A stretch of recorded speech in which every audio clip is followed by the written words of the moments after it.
Lawford, Joy, if you can hear us, good morning to you.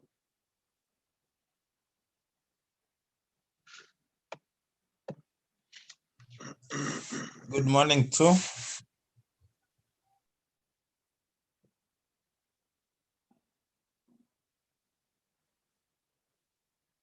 Lillian, you there? Good morning. Say hi to us.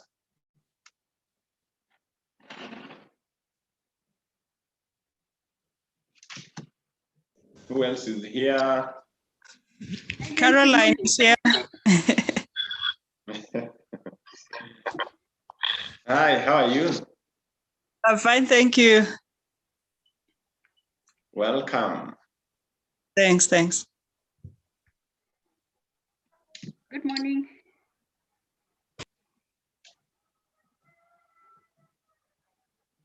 Hi, James. Good morning. Monicah.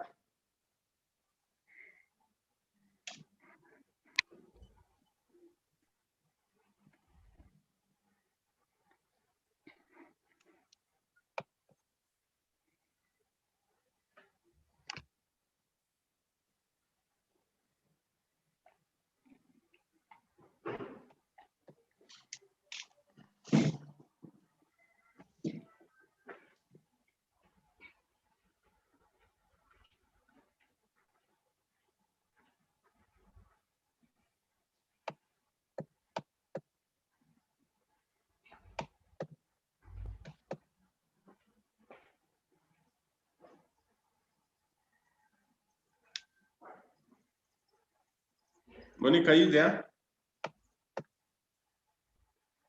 Can say hi to us. Hello, hi, how are you? Good. Welcome. Thank you. I'm happy to be joining you today. Welcome, Monicah. Thank you. Right, so I think we have a quorum. And as usual, I would like us to start off. And before we start, I would request one of us to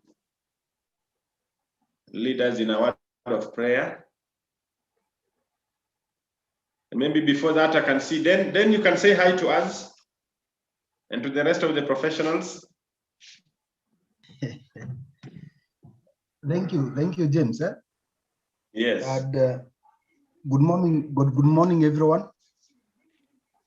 I'm happy for this day today. This is our last module on advanced leadership, and it has been a nice journey to have James take us through from basic leadership to advanced leadership. This was a phased training because we didn't want to cram everything on one module. Like we have to have our participants take everything all at once or on one day. We were lucky though to have ACHR approve. Just a moment, I don't know what is happening. Now, as I was saying, we were lucky to have ACHR approve the advanced leadership skills for 6 CPD points. What I have always cared about, and that is what ACHRP has always cared about, is to enable HR professionals acquire their CPD points without hassle, without problems, as easy as possible, at a cost, at an affordable cost. I remember how we came up with ACHRP 4 year. This is the 5th year actually. I had gone to visit ACHR to renew my membership. Then I found a lady there who was she was agitated, a member actually. And what was her issue? She couldn't renew her membership, or the guy on the other side of the desk would not listen to her. because she had not attended the trainings. So she didn't have CPD points. So I was there at the right time because as I listened, I thought maybe what the HR professionals or we the professionals require is to have an accessible, not only accessibility, it has to be easy access to our training needs so that we could have our continuous professional development points. Bila Masubuko are there in my mind, the ACHRP was born. For those participating today, I know there are those who have journeyed with me from the beginning. Like I have added someone. Salma, you can hear me? Yes, I can hear you. Yeah, like Salma has been there with us since 2017, from the time we began. She has Yes, definitely. She has acquired all her CPD points from us. And the main thing for us HR professionals, what I've seen from so many social platforms, there are so many people who would be advertising for courses. The first question you ask them, is that course approved to earn me CPD points? Because the moment you attend a training that does not have CPD points, even if you go get the certificate, then AHRM will never recognize that because it has not accredited that course. And you would find that in our WhatsApp groups, whenever I'm sharing or I'm advertising a training program, I also share, among others, the CPD approval for that particular course. So that we, the HR professionals, I find that most times we are very busy. We have no time to waste. So we would need to have and make your time worthwhile. Yes, you want to learn, then what is it? What is there for you?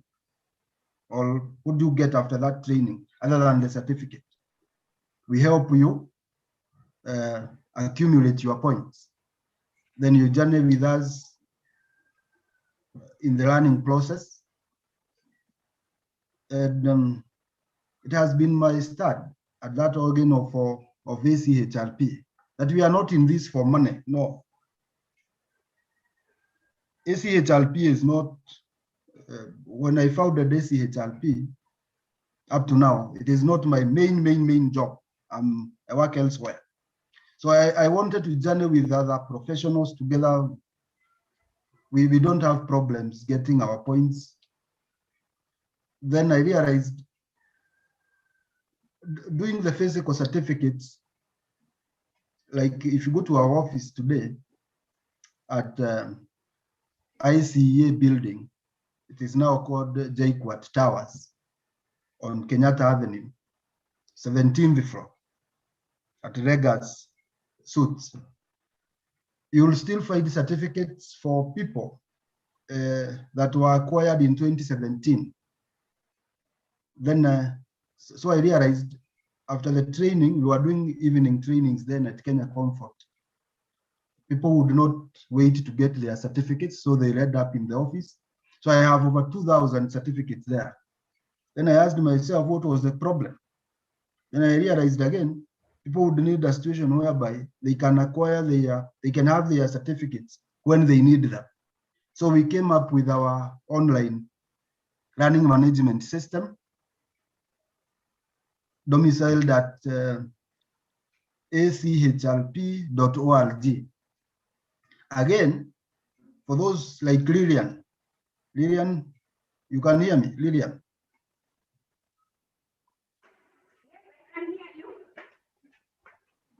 And you know, sometimes I like calling out a name. I can hear you. Yes, I like calling out a name to find out whether somebody logged in and took off.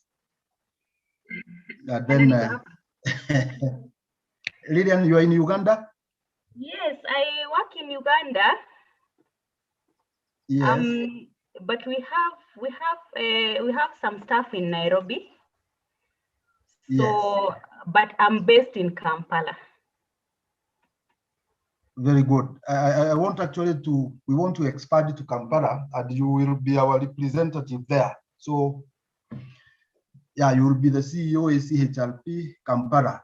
That is Uganda. Yeah. Yes. Now, and something else. So we came up with the LMS. The reason I mentioned Lillian is that she's able to log in from wherever she is, enroll for the training. The notes are there.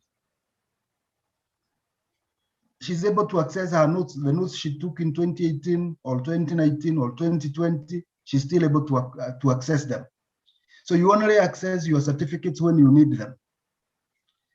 And I would urge everyone present to take some little time to familiarize themselves with the learning management system. It is very user-friendly, very easy to use. And whatever money we get every now and then, we do our best to reinvest it in the system so that we make the user experience as comfortable as possible. Like, maybe let me demonstrate a little bit on what I meant with that.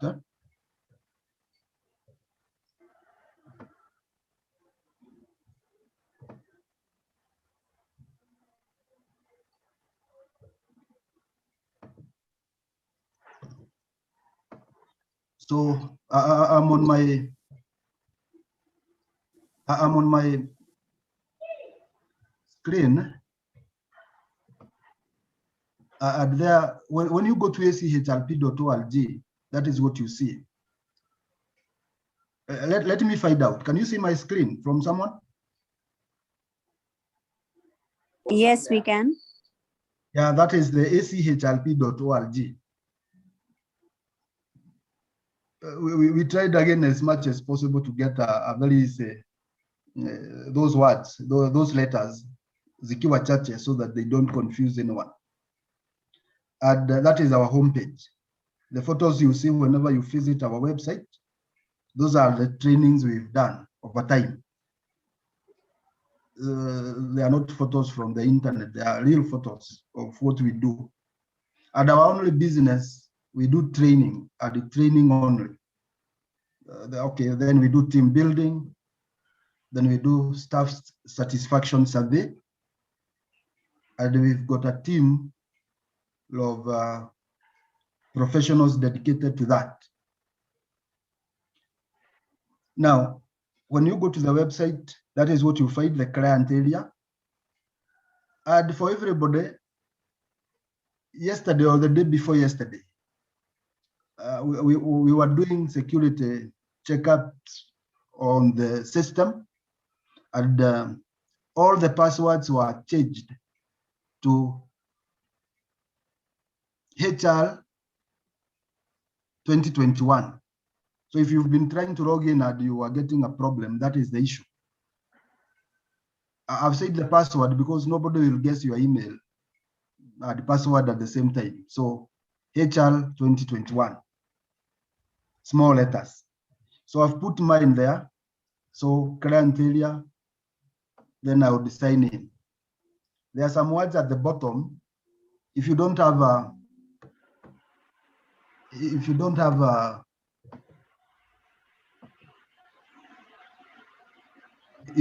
an account, then you would need to create one. So I've put my email and password, and I would ask this machine to remember me. So, because it's my laptop. So unless you are using a public computer, you don't ask them to remember you. Otherwise, somebody visiting the same machine, they'll be able to access your portal. So once you log in, we try to make this as user-friendly as possible. It does not take you into in circles. You log in, pop, it takes you to the tech course. You can see the first menu is tech courses. So there you are.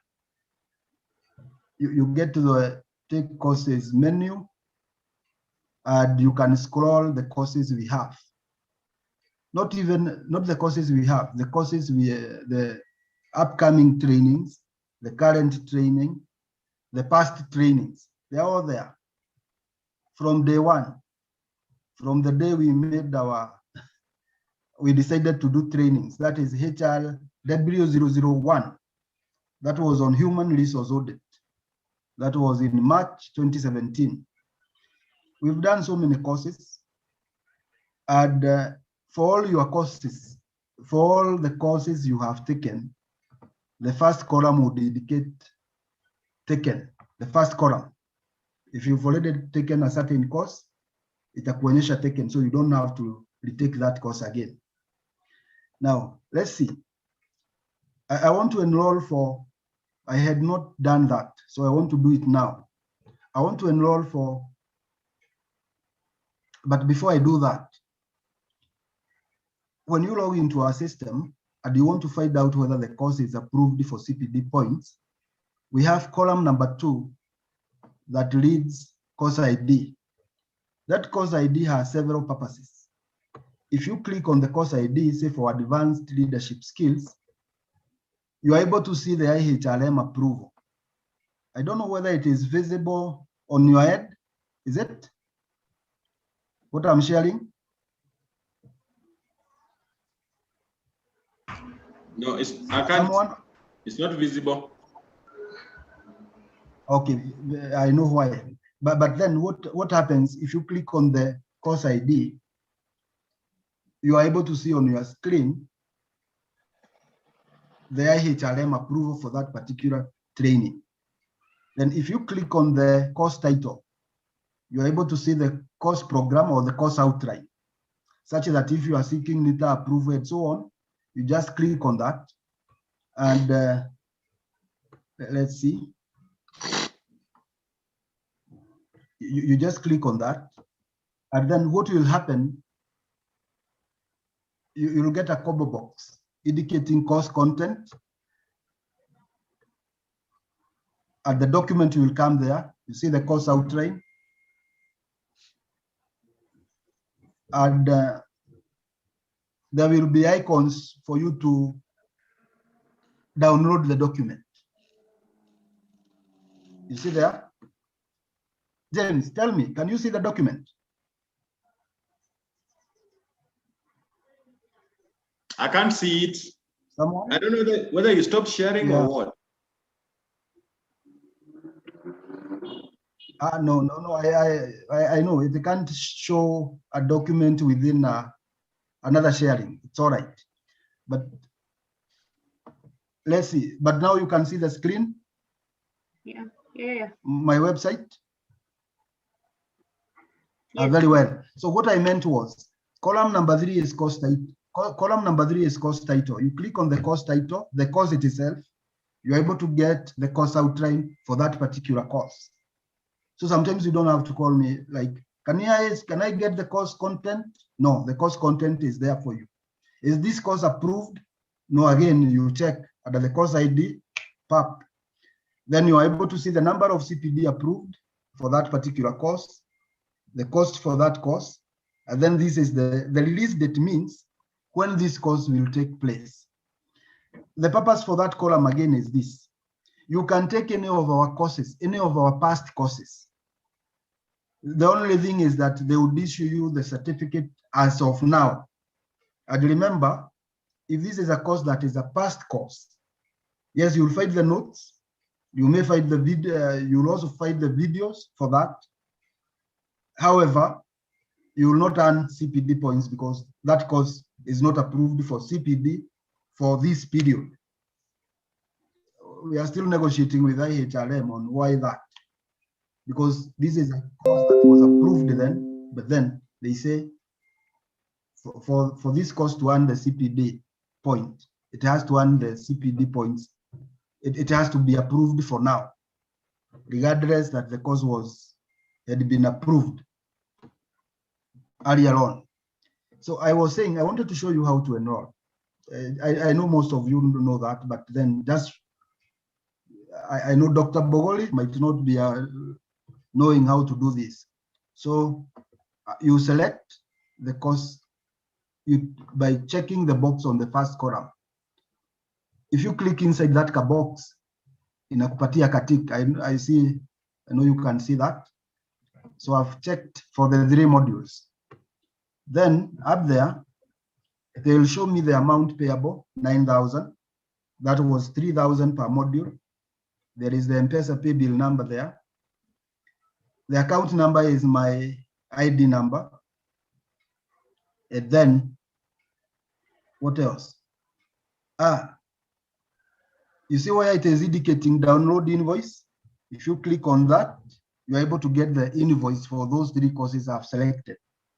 If you select any course, you can click download invoice. So again, you don't say, send me an invoice for that. No, the invoice is there. Once you've made payment, if you're doing it, you are doing a check, the enter transaction ID. That could be a check number. It could be an M-Pesa transaction code.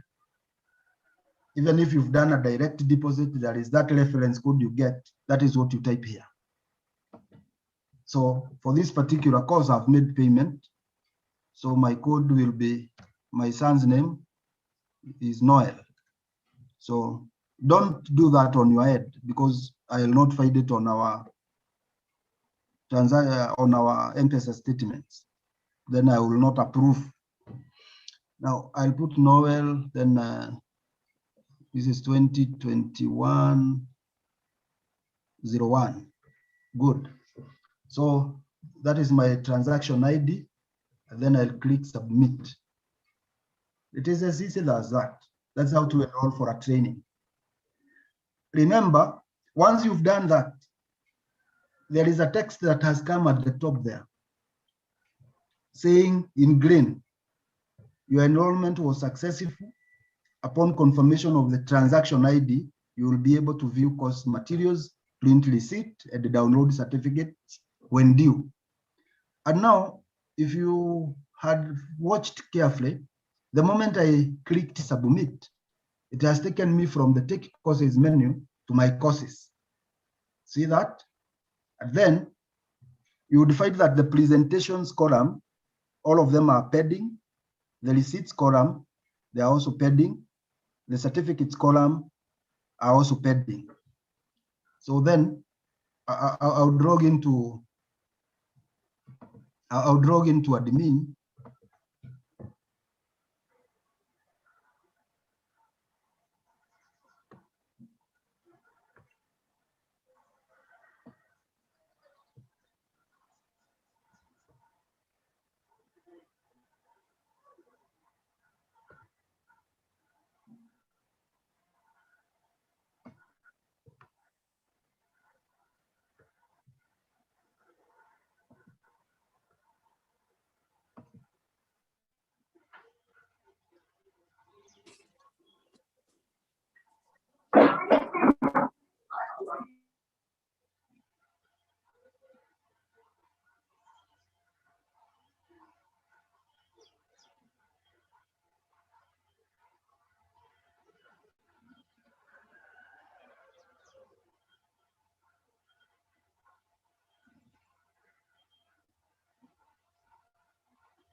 Yeah, there we are. So let me, I'll do that later, but let's do this. So if I go to my, if I go to, once the courses are approved, the padding will change to view for presentation column for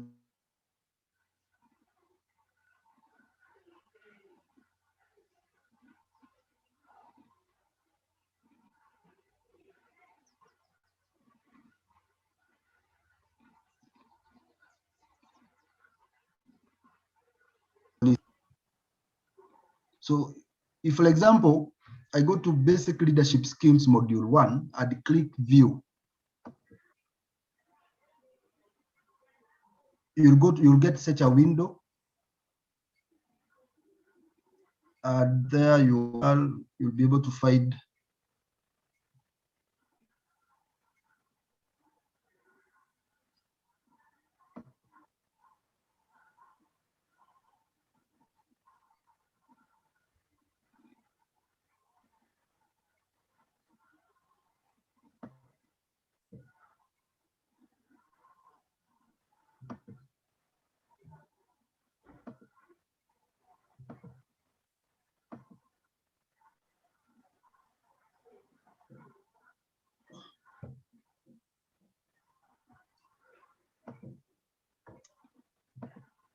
because my cursor has a little problem. Then what will happen is that the presentation will be loaded on the panel. Then again, even before we have done the class, you can still be able to view the presentation beforehand. It's there. You're able to formulate your own notes. There it is. And you can use the icons, previous page, next page to move, or rather to navigate.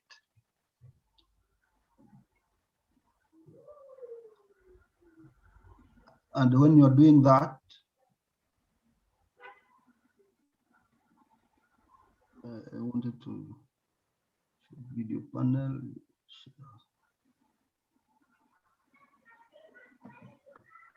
So you can be able to move, like you can be able to say next page,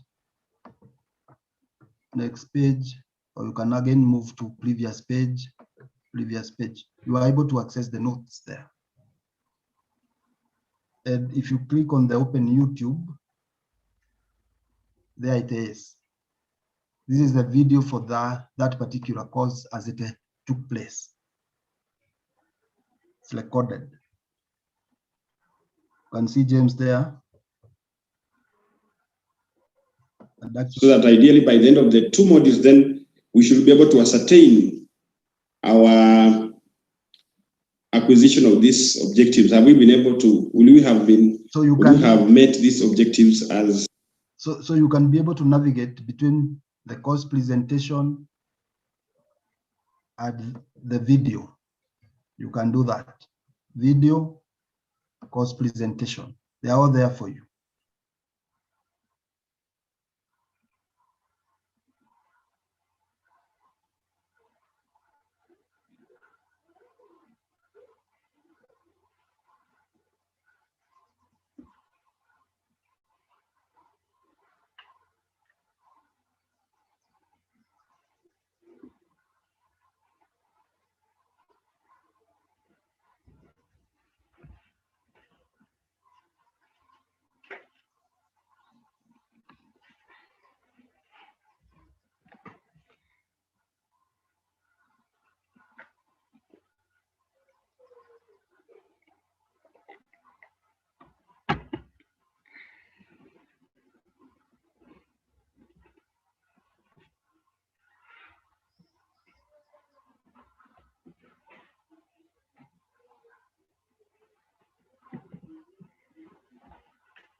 Blessing.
Yeah, I don't know. I don't know what happened. I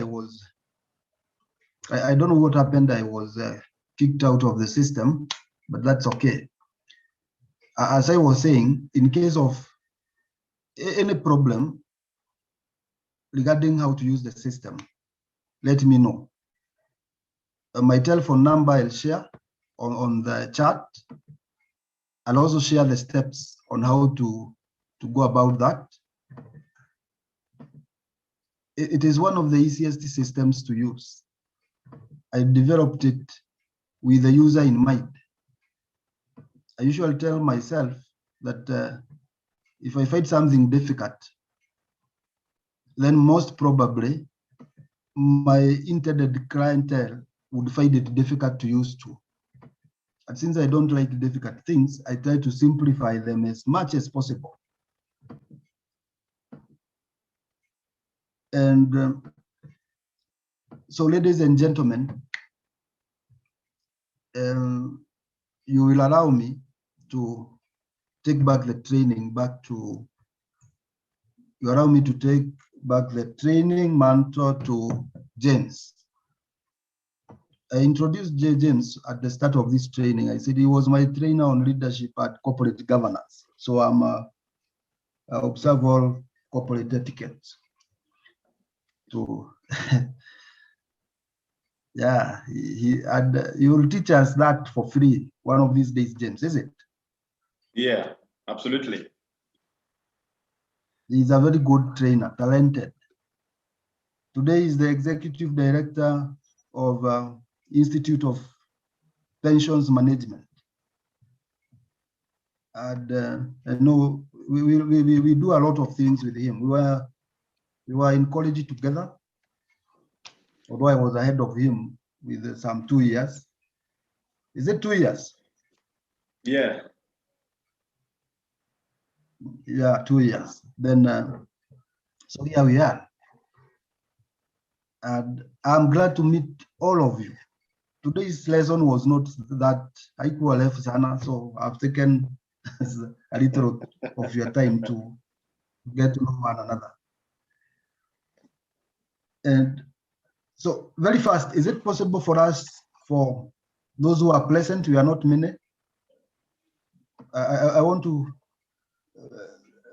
put your video on. This is the last module. Purpose, I want to take, I'm trying to take the attendance register. As being the principal of the academy, you understand what it means. Sometimes I get accused by ACHR, but unajua labda hata watu hawakujagi hizi classes, unawapea CPD bure. Then I feel bad. So Lillian is present. Jane Oduor is absent. Caroline Odadi absent. Okay, Caroline, put your mic on. If when I mention your name, put your mic on. Caroline Odadi. I'm present. Present.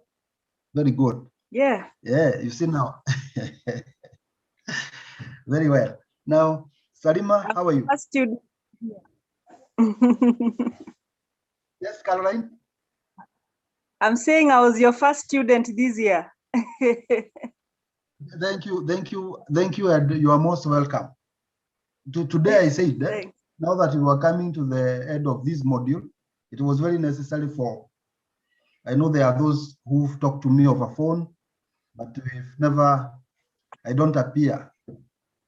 It is wrong to operate like a mafioso. So, kujificha sio vizuri. This is me. My name is Dan Peters Ngodho. So, I'm at home. I guess I'm the only one awake, so this is good. You can say anything, okay? Sarah?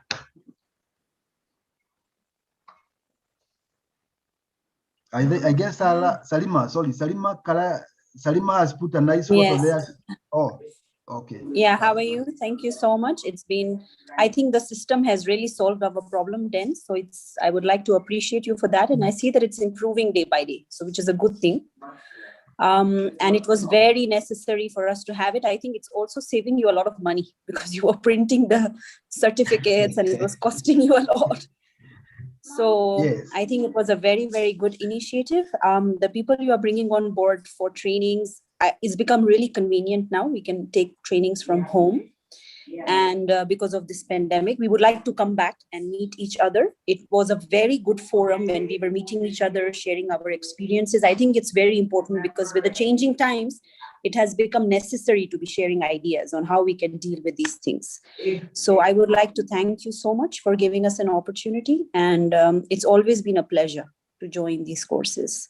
And I would also like to thank Mr. James. He's been with us for 3 modules. I didn't attend the first one, but it was really interesting last week, and I'm hoping to learn more this time. Welcome. That is very true, Salima. And I really thank you for studying with us through the years. Yes, Zakayo. thank you. So, Zakayo. Thank you very much, Dan. I also want to extend my thanks to... Put your video on so that we don't feel that is a recorded message. Okay. Is it on now? Hello? Yeah, very well. It is on now. It's on now. Okay, thank you very much, Dan, for introducing me to this program. I've run the roads. I've attended the first 2, and I anticipate to finish today. I also want to extend thanks to James Wanyama for his able training. I've run the road. Thank you. I really don't have much. Thank you, Dr. Bogoli. Dr. Bogoli is my friend. You work with which state department? State Department of Public Works. Very well. And finance officer. Very well. Karibu sana, Daktari. Thank you. Karibu. We'll talk more, you know. Okay. Then I move on to Marilyn K.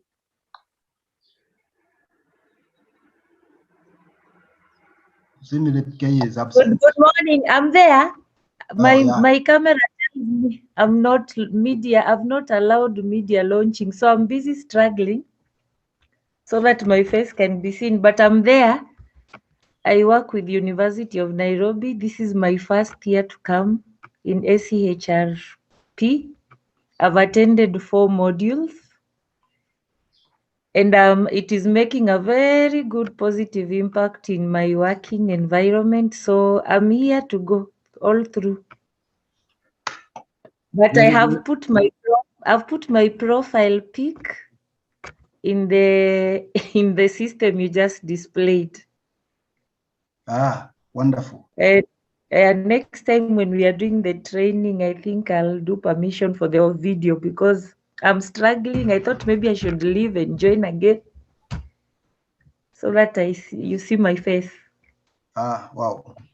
That is, we are all waiting. We'll be there, all of us. Yes. And yes, and karibu sana, Marilyn. Yes, I've enjoyed the sessions. Thank you so much. And I'll be enrolling for more. Karibu. Yes. Marilyn K. Yes, Marilyn. There is Marilyn and then there is Mary K. Mary K, your time now.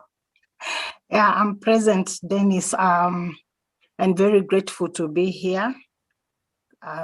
Mwalimu is doing a great job. We've learned a lot, and especially the last 2 modules have really been enlightening for me. So yeah, I'm very anticipating what is coming up today as we end this leadership training. Thank you to everyone. Karibu sana. Welcome. Caroline Odadi.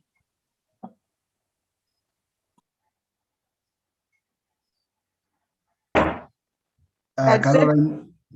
I said my name. I've been here. Yeah. I joined the classes last year, but again, this year, I purpose to do the leadership training. So when I saw it up, I think it was good. I work for the Council of Governors, and I think it's really the lessons we are learning are really helping, and I trying to apply both at personal level and at the organization level. So we are improving, and I'm grateful. Thank you. Yeah, and to James, I'm also a student at IPM. I'm a student at IPM, so I'm also happy to see my executive director teachers also. Thank you. Wonderful. You know, what Caroline has said this resonates very well. There are those people who say that, okay, you know, now there will be social distancing, so we will not be meeting. This is a big opportunity to network. And we can actually plan a huge lunch or a huge get together here, you know? So, Monicah Mutisya, absent. No, I'm here. Okay. Hi, everyone. I want to thank you as ACHRP. You've really come to save the day for some of us. I'm slowly moving back to the HR profession. I have done it in the previous years, like over 6 years ago. So I'm trying to build up my skills. Even as I try and look for opportunities that I can actively engage myself in HR practice. So mine is to build my skills, and I appreciate that I can still go back to look at the courses, to get the notes, and yeah, I want to say thank you, and I'm hoping to be joining you more often. Karibu sana. Thank you, Monicah. We hope to see you more often at every time. Thank you. And at that particular point, I want to point out something.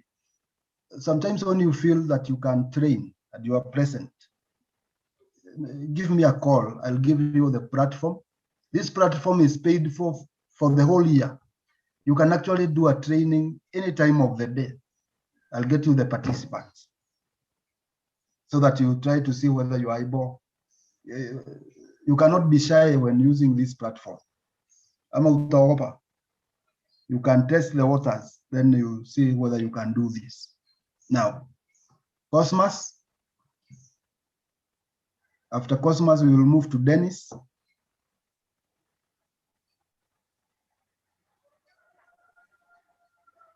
As I told you, Darcy, Cosmas, absent. Dennis, Cosmas Ocheng.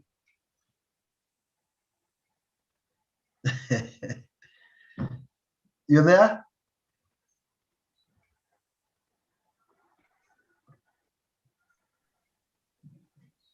Okay, I guess your microphone.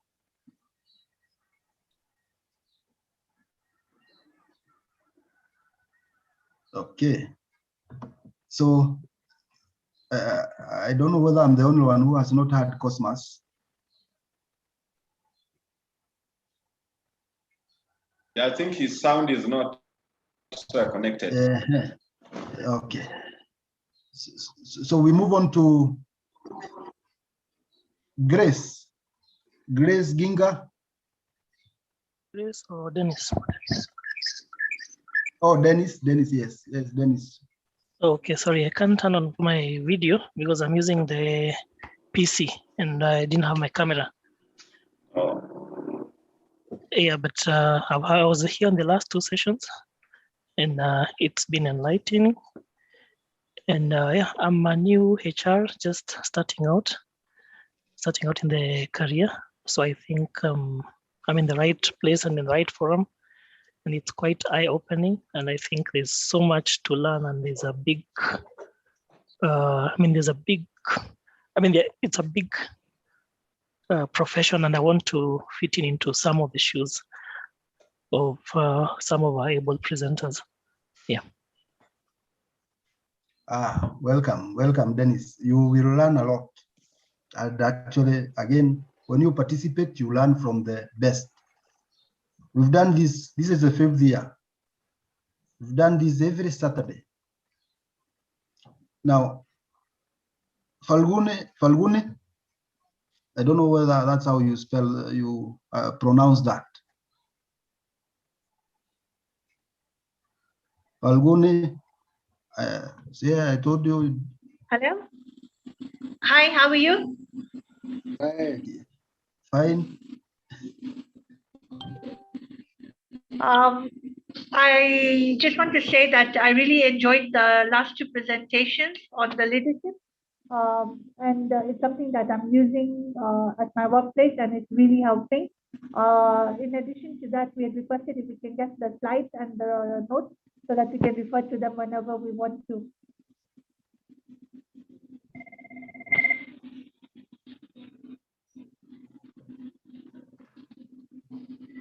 Wow, no, that is very good.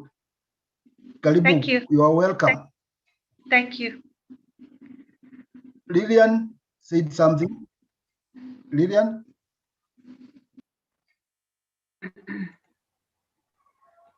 I'm in class. Good morning. My name is Lillian Karongo, and I work as the Human Resource Manager for HMH Rainbow. Lillian, Lillian, I have always wanted to see your face because you called me from Uganda, then I've never seen you. So maybe I will. This is me. I think I'm sitting in a bit dark corner. My video is actually on. Yeah, it is on now. Yes. I think for me, this has been very insightful. Somehow a bit this side, people are a bit laid back. So the trainings do not happen as often as it is that side. And I've been in human resource management for the last 10 years now, but I feel it is important to keep updating my skills and getting into such sharing groups and learning has always been my desire, which did not happen, I think, in the first about 5 years. While I was still in school and learning, there is also this bit of training, which is quite helpful. So I believe this is the right place for me to be and for the rest of us. James, thank you so much. We feel sharper in our working environment and even in our own personal lives. Highly appreciated. Thank you. Welcome, Lillian. Welcome. It's a pleasure meeting you at last. So, karibu sana. I know you are able to navigate the system now without any problem. I had actually not logged in. I saw the email this morning, but I didn't log in. I will try it, and then in case of any issue, I'll get back to you. But kindly share the number that goes through, because most of the times when I try the number on the page, it's not received. Oh, that is, I guess I'll have somebody attend to that number keenly. Yours will be first priority. Everyone present, first priority. I'm coming. Yes, thank you so much, Lillian. Now I'm coming to the end of the introductions, but just to say, I'm actually a Kenyan, na mimi ni mzaliwa wa kutoka Gashie. That's my home place. And in case of anything, if you happen to meet your kuku, this kind of chicken in town, please grab a piece, try taste it. I think it's the best in town. Thank you. That is, you see, I've asked people to say something about themselves, and I wanted somebody to say exactly what you've just done. That this is the purpose for networking. We'll come back to that. Carlo.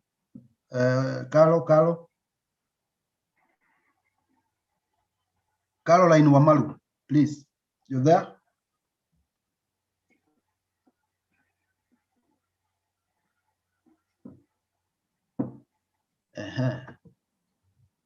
Today I've marked 3 people absent, which is not bad. They are present nominally, but they are not there. Like Ginga, absent. Carlo, absent. Brenda Atieng,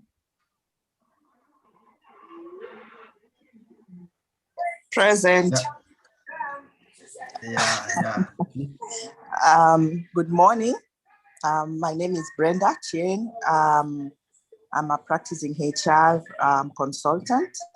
I think the sessions have been very useful, a lot of new things to learn and practical examples. The presenters are very good.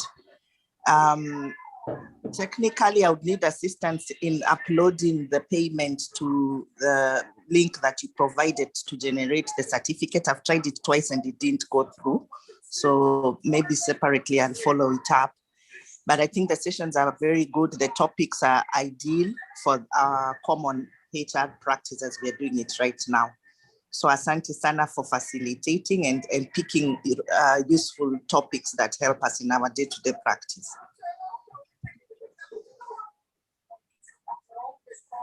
Thank you.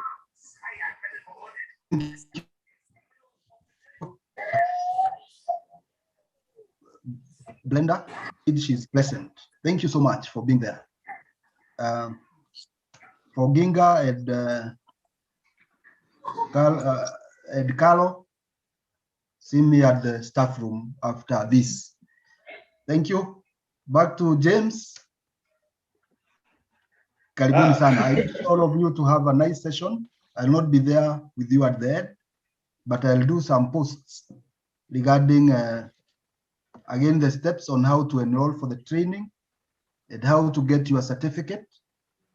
And one last thing, we have the largest social media platform for HR professionals in this country on Telegram.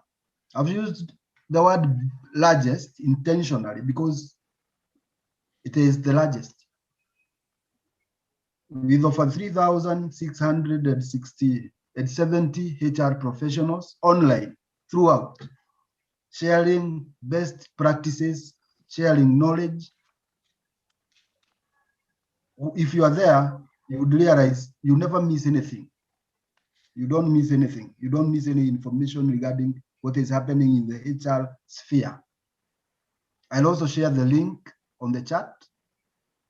Get hold of it and join the group. If you are not on the WhatsApp group, we have several of them, 30 of them.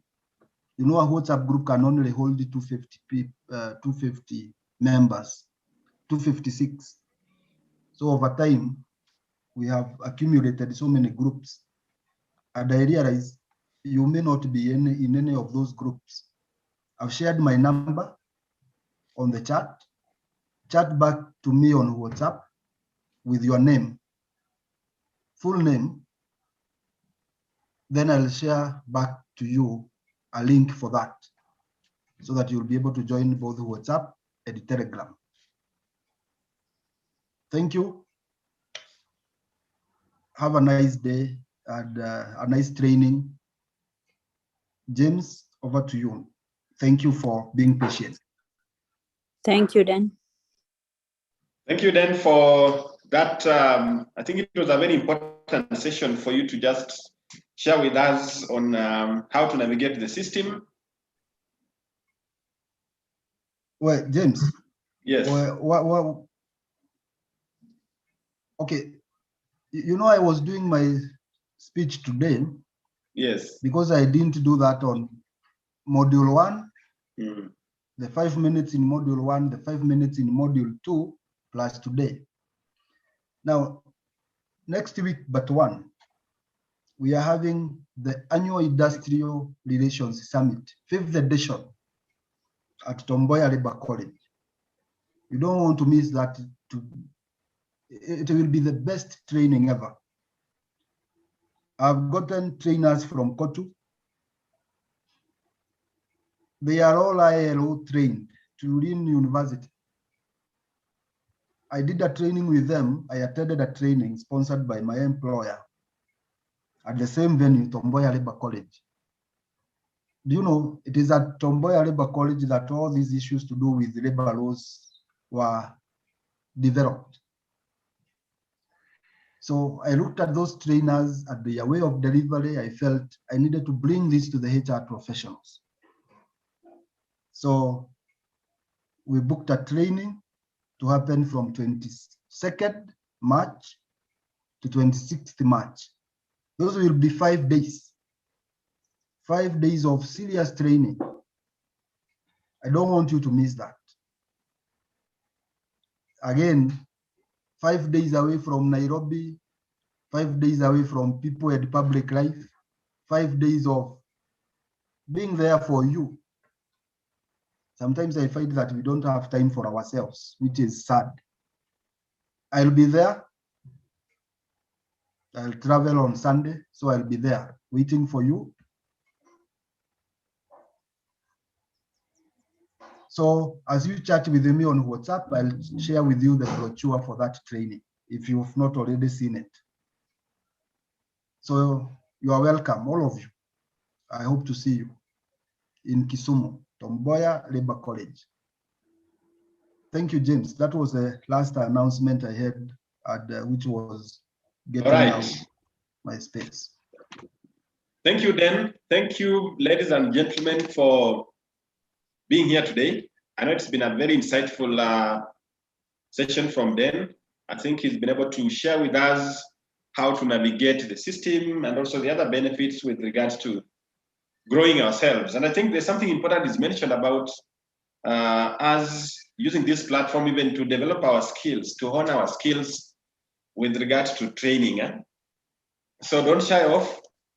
If there's an area that you can, or if you have that passion to be a trainer, then this is a platform that you should actually utilize.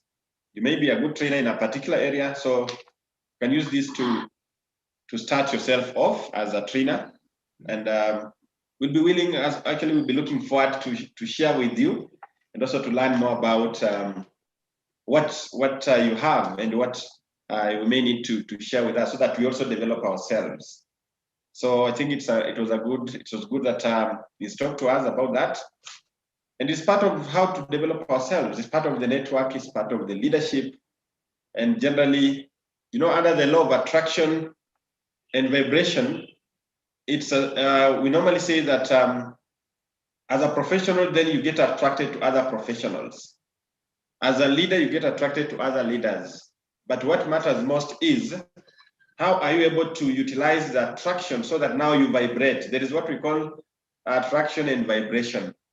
So are you able now to vibrate in response to the attraction that you have been? When you join this network, then are we able to energize ourselves? Are we able now to translate that into us becoming good facilitators, good leaders, good managers? And that's what maybe I can just mention with regards to what Dan has talked about. So then I think we can start. And as a tradition, I would request one of us to lead us in a brief prayer, then I'll take up from there. Let's pray, please. Our Heavenly Father, we want to take time before you because you created us. You installed within us a capacity and desire to learn, and we want to thank you. We thank you for James. We thank you for Dennis and all readers that have been involved in bringing this program into being. We also want to thank you for participants, wherever they are, those who are here in Kenya, those who are in Uganda, and any other part of the world. We bless you for knowing one another, even through this platform, Lord. Indeed, you are a wonderful God. that even with the coming of coronavirus, you have opened brains of several of us to interact through this platform. Oh Lord, we take time to tell you thank you. We do not want to imagine how it would have been without this platform, and yet we cannot leave our praises or socially interact because of social distancing. We want to tell you thank you. And for the hours or minutes that we are going to spend before you as our brother James takes us through, we want to request you to grant us ability to listen, ability to understand, and the keenness of mind and the whole body system so that we learn from James, Lord. Thank you for hearing these brief prayers offered through to you through your beloved Son, Jesus Christ. Amen. Amen. Thank you, Dr. for that, for the prayer. I believe now we can start. So ladies and gentlemen, last week, I think in our second module, just to take you back a little bit, we looked at team building and how to build teams, both at the top level and also at the lower level. And also we looked at the rocket model. I don't know whether we remember the rocket model. And we said for a rocket to leave the ground, it requires the energy. And that's what we said, when you are building high performance teams, you require that anchorage, whereby now you're able to drive them, you drive the team to a higher level. And we say that we can use the rocket model to enable us to prescribe how to make people to fit into the culture. We're able to prescribe the right norms. We're also able to know how do we delegate autonomy, how do we give power so that we're able to attain the results. Then again, we talked about development planning, where we said it's important that we carry out what we call gap analysis, so that through gap analysis, we're able to see the deficiency between where we should be vis-a-vis where we are. And that way, then, we look at the deficiencies with regard to how we are supposed to execute our leadership prowess. What sort of challenges, what sort of limitations are we facing that make us not to realize the results that we've set as part of our goals. Then also we talked about credibility. How do we establish credibility in leaders? How can a leader walk the talk so that we as the people, we as the colleagues are able now to feel that this person is trustworthy, this person is reliable. And that's also what I mentioned about in the last module. Then lastly, we talked about empowerment, and we say that it is a very, very strong aspect when it comes to leaders, because a very successful leader cannot operate in isolation. Because for you to operate as a strong team, the leader must always ensure that the members are empowered. So that empowerment is what makes you to be a strong leader. I remember I asked a question whether you'll be comfortable being surrounded by people who are not very strong, or you'll be, as a leader, you'll prefer to have people who are very strong, people who can challenge you, people who can give you a different line of thought. Is that what we require as leaders, or we want to be leaders who only have people who depend entirely on what we say? So that's what I think I concluded on in our last conversation. So today, I want to take it more and just introduce a concept on managing the team aspirations. And on managing team aspirations, we're just moving a little bit from what we had last week. So today, I want us to look at how do we manage team aspirations? How do we lead through forgiveness? As leaders, do we think that forgiveness should be part of our vocabulary? When we make mistakes, when we make or we don't do things in the right way, a systematic planning, succession planning and improving your presentation skills. So these are the main areas that I would like us to have a conversation around. And remember, when you're building a team, you cannot talk about a team aspiration without knowing who the team is. Why do you have that team? How do you want the team to carry out its activities? And that will be the focus of this module, the module 3, and also the final module for this training. So to manage these team aspirations, then we must have a goal. And we must set what we call effective goals. Because you can't talk about getting to a particular direction, getting to a particular destination without knowing why you're going there. You must have the understanding of why are you going to that, or why are you taking that step towards that direction. There was a story I read somewhere about somebody who went to heaven and hell. So this guy visited the two, he went first to heaven, then he said, he saw everything was exciting, things looked very beautiful. Then he said, I also want to confirm how hell is. Because most of the clergy have been telling people that hell is actually, things are just bad and all that. So apparently when he visited the hell, he found that people are just happy. People are having drinks, they were having fun, things were just looking good. Then he questioned and said, so it means that people have been, or this clergy have been lying to people that hell is also a bad place. So wait until now he came back. So he said, okay, let me then allow me. So that's when he met Satan and he could see things were very, very rosy.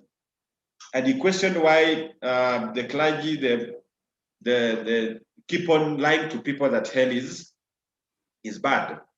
So he came back to heaven and he was asked, how did you see the situation? To their amazement, he told them, in fact, I'm surprised.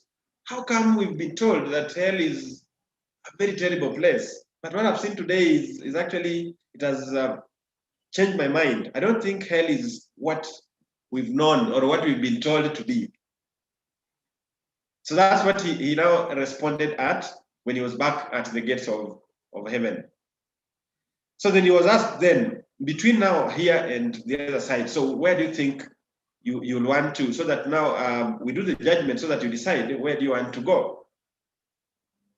So then he said, I think I prefer going to hell because I've seen things are not as bad as they have always been professed to be. They're not as extreme as we've been told before. So the guy was told then, I think you made up your decision, so your goal is to go to hell. So when he went back, he realized that things have changed. So the gates opened, and immediately the gates opened, he was met with fire.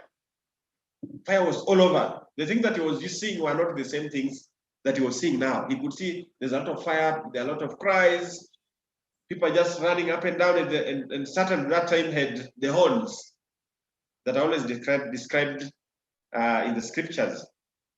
And he was told, now that you've come, that when you came the other day, because he asked, how come the other day people are just happy?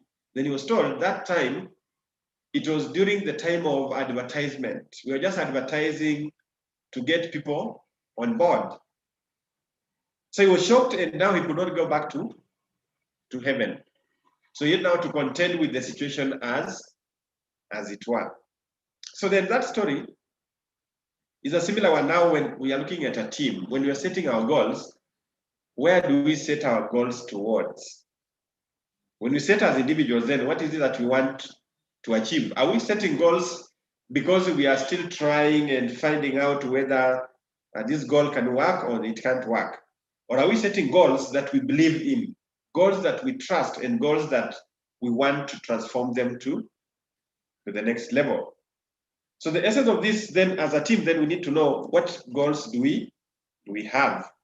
And to enable us to understand more on this, excuse me, it is important that we understand or we define what a team is. because understanding what a team is will give us a lot of understanding on wow. Salima says she can't hear me. Raphael can't hear you. Okay. Maybe by confirmation, are we all able to hear me? I'm hearing you, brother. Okay. I can hear you. I can hear you. Yes, we can. Yes, we can. Okay. I think then Salima and Raphael, maybe you can just check your connectivity. It could be that there is you may be having some disconnection. Yeah. Okay. Sorry. Yeah. Now I can hear you. Okay, good. Right. So I was saying we need to understand what is a team, so that we don't assume a team is just an individual. So a team, from the dictionary description or this dictionary explanation or definition, is that we are looking at people with complementary skills that work together to achieve a common goal. And we are looking at this common goal that holds them accountable. They are mutually accountable for this accomplishment. That's basically what this team is. So then, if we are looking at us being complementary and looking at a mutually accountable goal, that's what should drive the team. That's what should be the DNA of these people. The members of this team should actually drive this forward. So when we bring these people together, then they'll be able to accomplish whatever we've set. And you as a leader then, how do we ensure that these people are complementary? They have complementary skills. They are driven by a common effort. They are driven by a common culture. Culture is what destroys every successful, every brilliant message, every brilliant ideology is always destroyed by the culture. So our intention should be deliberately to ensure that we shape the culture of the team towards achieving what we've set as a group of, or as a team. And we can only do that if we have what we call synergy. We must have the synergy to ensure that we drive ourselves towards that objective or that goal that we've set as a team. So in synergy, we mean that it's the membership resources to the fullest. We are using the membership resources to the fullest and achieving more as a unit than could otherwise be achieved. Here is where we talk about that having or working as a team, we get more than if you work as an individual. So usually the challenge that befalls people is, how do we identify the right team? Have you found ourselves, or have you ever found yourself in a team that you feel is not synergized? Then do you attribute that to the decision or the composition of the team? Can we say that the team composition was wrong? Can we say that the team leadership did not enhance this synergy? Can we also say that maybe the team leadership did not identify the complementary skills and thereby was not able to allocate the right responsibilities so that we are able to achieve the mutual accountability? So those are the questions that we may need to ask ourselves as we ponder around this synergy. So for the teams to work effectively, then there has to be two driving points, or the two key results. One is a task for performance, and secondly, member satisfaction.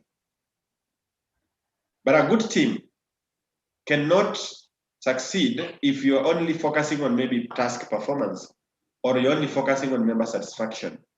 But the combination of both is what achieves the better results. So for us to achieve the teamwork, then you as a leader, you as a supervisor, you as in charge, maybe you're in charge of a task force, then your drive should be to ensure that, one, the task is clear so that people understand what is expected of them, and also you're ensuring that you reach what we call achieving satisfaction. Let people enjoy what they are doing. Let them feel part and parcel of this. And maybe just to take you back again to the last week, when we say that to achieve team performance, we must apply the rocket model. And we say that the rocket model helps teams to be able to know what are these regulations, what are these norms that we ought to put in place for the best or to achieve the highest or the optimal performance. And as you do that, we talked about having a clear mission, having the right talent, so that then you have the norms. Norms are now the guidelines, the behavior orientations that make you now to feel as part of the team. So that aspect of people feeling part of the team now should be emphasized or should be developed through the norms of that. So how do teams work? Apart from the two aspects, then we look at the organizational setting. We also need to look at the nature of the task. We also need to look at the team size and the membership characteristics. What is the setting of our organization? What is the setting of our department? Is it a non-profit? Is it a profit-making? Are we looking at an immediate objective? Are we looking at a long-term objective? So all those will actually influence the manner in which the team will be effective. Also the nature of the task, the team size, and the membership characteristics. All these will actually, compounded together, will work very well in achieving team success. But I want us to briefly understand the process of what? Team development. In some books, they refer to them as group development, phases of group development, but here we are looking at it from the team perspective. So as we form that team, based on the task, based on the objective that we have, based also on the characteristics of the team members, then this is where the rubber meets the road. So when you are forming a team, we have the objective, where now we look at the initial orientation and interpersonal testing. So there you are looking at your department, you are looking at the team members, and you want to ask yourself, what is it that we want to achieve? That's in the forming stage. So you form your team, and you want to look at what is it that we want to achieve. Secondly, is what we call storming stage.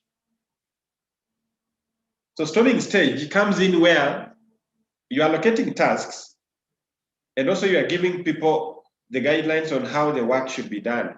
But then that's where you realize that you're going to get questions, people asking, people contradicting and saying, why are we saying that we do this way? Why can't we do this other way?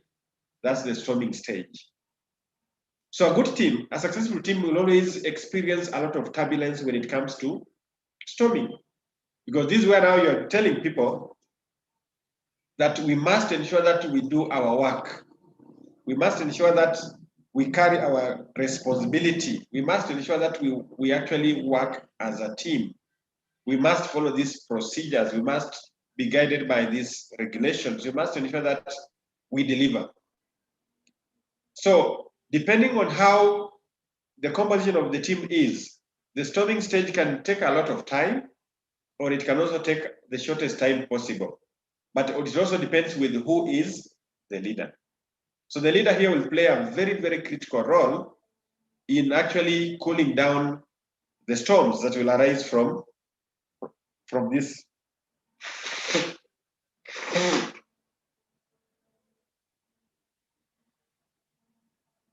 Sorry, I have some cold. Anyway, so during the storming period, the leader is very key because they are the ones that will ensure that they're able now to utilize their intelligence, they're able to utilize their negotiation skills so that they reach a consensus with the team. If they don't do that, they're likely to find themselves risking disorienting this team or risking having membership that will not support the idea that they have in place, or they will not even support the goal of the team at that particular moment. And I think this is a situation that we all face. Sometimes you come up with a task force, or even you just want to set up a committee. to work on a particular project. You have to set up a committee maybe to review a policy, or you are part of a committee that is looking into some event that is upcoming.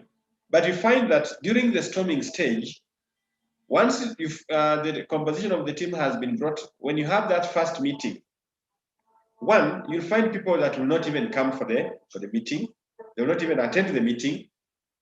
But later on, they will question the decision that were taken in that meeting. They will even say that we are not party to that decision. We don't subscribe to it. We are not going to support that because we were not consulted. Then at that moment, then you ask yourself, if these members have already taken an opposite mindset, that they're not going to support this ideology, they're not going to support our achievement within the timelines that we've set, then how do we go about solving this conflict? Now, this will take you back to module 1, where we talked about conflict resolutions, the strategies with conflict. In such a situation, then, are you going to use a win-win situation? Are you going to collaborate? Are you going to compete? Will you say that let them come on board and let them air their opinion? Let them tell us what is it that they don't feel right, and also we'll argue out our side. Are you going to accommodate them? Are you going to avoid and say there are only 2 people, so we rather proceed with the other team members? And that's where now we ask ourselves, in a team formation, then, do we ignore the minority opinions that are dissenting, or we have to ensure that we have this, we consider them, and we have to ensure that we reach some form of consensus? That's where now storming comes in. Then thirdly is the norming stage. Now, when it comes to norming, here we are looking at having calmed these dissenting voices, having clarified that we are doing this because we want to achieve this. We are doing this because it's our collective responsibility. Having clarified some of the terms of reference, having clarified the working procedures, that's when now people start feeling part and parcel of the team. So that's why we do the consolidation around the tasks and also the agenda that we have. So immediately after norming, then you move to performing. So performing, that means people take the work by themselves with the agreed timelines, with the agreed norms and all that, so that now they focus their performance on the task. But once that has been done, during an adjournment, that's where now we need to celebrate what we've attained. And eventually then we do what? We eventually disengage from that team. Now, what has always limited the success of leaders is that during adjournment, we rarely acknowledge the accomplishment. We rarely even go back and say, you're appreciating how the team members have worked through. And that could also, we can attribute that to the problem at the goal setting process. Because when you are forming the team, you must form the team with a goal. But if you got the goal wrong, that means even at the adjourning point, that's where people adjourn without even saying, we've accomplished this. And normally, if you got the goal wrong, then you'll not even succeed in that. So it becomes more of a disbandment than an adjournment with regards to the eventual decision as a team. So it's important that as we take on these roles, as a team, we need to understand that the composition of the team will be diverse, and therefore we need to know how do we deal with the norming stage, how do we make people to accept our ideologies, how do we convince them into the task that we need to do. So that's when our adjourning will come in. So for us to do that, then we need to build what we call the positive norms. And we can build these positive norms, one, by acting as role models from the individual perspective. You cannot be a leader who actually exhibits characteristics that are completely opposite of what you want the team to do. At times we find ourselves at loggerheads because we plan to do an activity, but we do not lead from the front. So if we don't lead from the front, it actually sends a message that we are not committed to this cause. That's the challenge that as a leader, then you need to ask yourself, are we able to drive the goal by being at the forefront? Are we able to ensure that people understand and they can see us walking that talk? If we don't do that, then we lose focus and of course, we lose direction. Secondly, we need to reinforce desired behaviors. Reinforcement of desired behaviors. Now, this is diverse. Depending on the work, depending on the team, we need to always reinforce that. Even at the department level, when people are outstanding in something, do we at any given point reinforce that behavior? Do we always applaud them? Do we always encourage them? Do we always say that this guy has done a fantastic job? Do we always acknowledge that? Because it's only through that that we are reinforcing the desired behavior. Do we celebrate? I've seen companies coming up with employee of the month, employee of the year. What sort of parameters do we use? Are those parameters acceptable? Because if they are not acceptable, again, it will actually become counterproductive now to your team. People now feel that the parameters being used are actually tailored towards responding or dealing with or supporting other people at the expense of the rest. So it is important that these parameters are also agreeable, they are communicated in advance, and people understand what will be the indicators. For example, as an individual, then how will I be gauged with regard to a particular concept or a particular expectation with regard to work? Number 4, we need to do orienting and training new members to adopt desired behavior. Training is very key. Though the question has been, you may train me in a number of things, but when it comes to translating that into learning, it becomes an individual responsibility.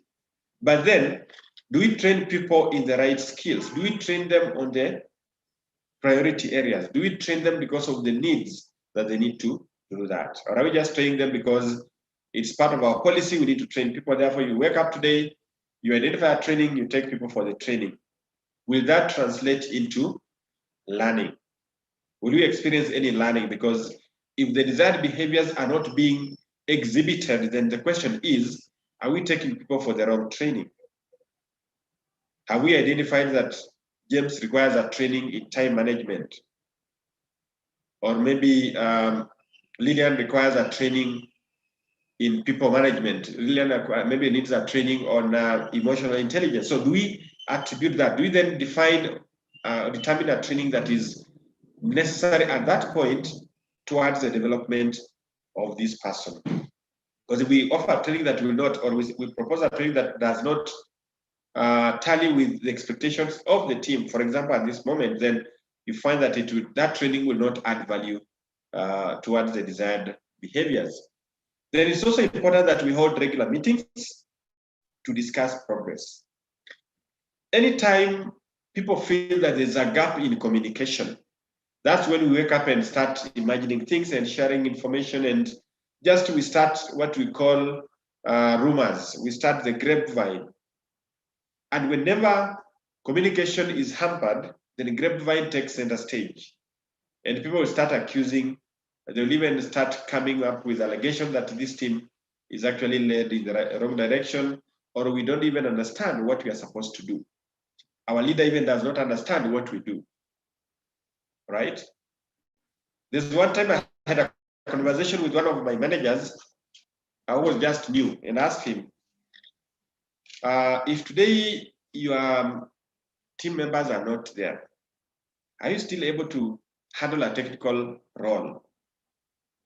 He was an IT manager. So I asked him, if your team members are not there, are you still able to handle what they specifically do? Then he told me that not all, but I can handle some of those roles. But then I went ahead and asked him, then, does it mean that if you cannot handle all of them, then if this one that you are not able to handle, then how are you able to actually ascertain that they have been done in the right way? When do we ascertain that they have been done in the right way? Or is it, are we going to have a situation where somebody then can lie to you, give you a report, or give you some aspects which you cannot yourself interpret? So the only thing that he told me is that he always constantly monitors what they do.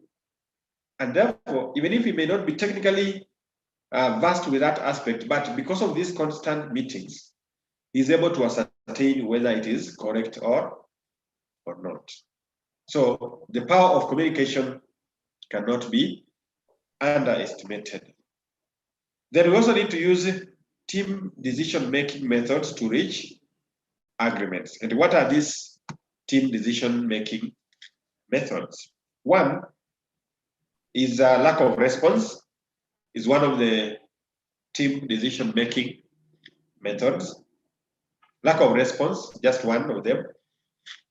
Secondly is the authority rule, where now you exercise your authority as a leader, your authority as a manager, your authority as the head of that task.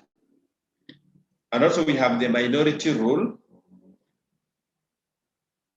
We have the majority rule. We have consensus, and we have unanimity. So these are the methods within which we can be able to make decisions in teams. Now, somebody may ask, with maybe the method number one, lack of response. If there's no lack of response, or there's no response at all, then you as a leader, how do you make a judgment that it's either positive or negative? How do you make such kind of a judgment? Because I've had cases whereby somebody will say, if people don't respond, then we assume that it is agreeable, or it's not agreeable, or maybe people are not just keen on that kind of decision. So these methods can enable somebody to make the right decision, or to make decisions based on any of these. If you require people to vote, maybe it's a meeting, and you want to vote on a particular agenda, then you can decide to use the majority rule.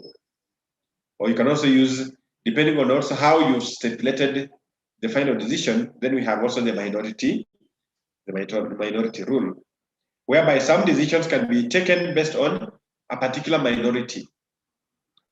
Then we have consensus, whereby now you have to negotiate, you have to look at the positive aspects, you need to look at what is it that we can adjust, so that now you reach a consensus, so that now you don't vote against any of that. Again, is the unanimity, where you can say that this decision has been unanimously passed. As a team, we will say that we are going to do this within 5 days. As a team, we've agreed unanimously that we'll be reporting on this task every day. That's a unanimous decision. The lack of response, I think I've said, is very controversial. But normally I've always asked people, and maybe this one you can share your experiences. When you write an email to people, how often or what percentage can you say respond to your email, especially if it's just an email about information that we are going to have this and that and that, we are going to have a meeting? How many people acknowledge that? Just an acknowledgement from your experience, maybe. Can you say 90%, 80%, 100%, 40%? And in any case, depending on the response that you normally get, What is your judgment? Is it that people can respond or they don't respond, but they are agreeable to it, or they'll still attend the meeting? Maybe that one I would like people to share a little bit about that, because it's part of the methods for team decisions. Anybody to share the experience they have had?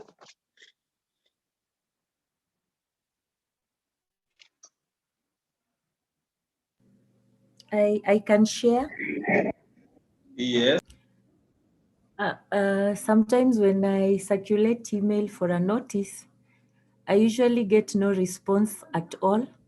So sometimes I have to follow up with a phone call just a day before the meeting. And on the day of the meeting, surprisingly, half the people attend. Yes. And the others pretend not to have seen the email. Yes. Actually, you'll see that half of them will attend, others will say that they didn't see it. Okay?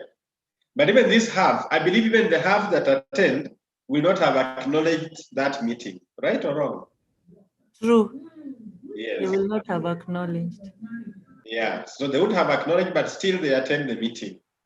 So in that case, you can see it's already a decision of them attending the meeting, but they are not responding. So for them, by just seeing the communication, according to them, they assume that actually that is a direction that we'll have to take. We'll have to attend the meeting. Thank you, Marilyn. Anybody else to share the experience? Can I share? I think in my case, it's a bit slightly different. One, Yes. I will get people not responding to emails. Yes. We realize that some people are not so good at emails. So what we normally do, we have different WhatsApp groups, which are work related, where we can, after sending an email, we follow it up. We send the same communication on WhatsApp groups, because everyone is active. And I think this is an issue, it's a culture, I must say, where everyone is required to be in that group and active. So there is no way they will not say that, they will say that they did not receive the communication when it was sent on email and followed up in a WhatsApp group. Yeah. Interesting, interesting. So you've, I think you've gone a step ahead now to utilize the WhatsApp groups. Yeah. Just to emphasize that maybe that decision has been taken, or people have to comply with that. Thank you, Lillian. Anyone else?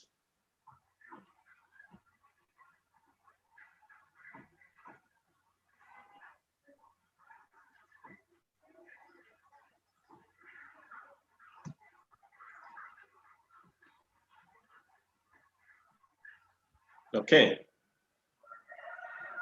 I think those two responses can crown that aspect of lack of response, but of course, these other methods are utilized. We can always utilize them to ensure that we get to make decisions as leaders or as team managers.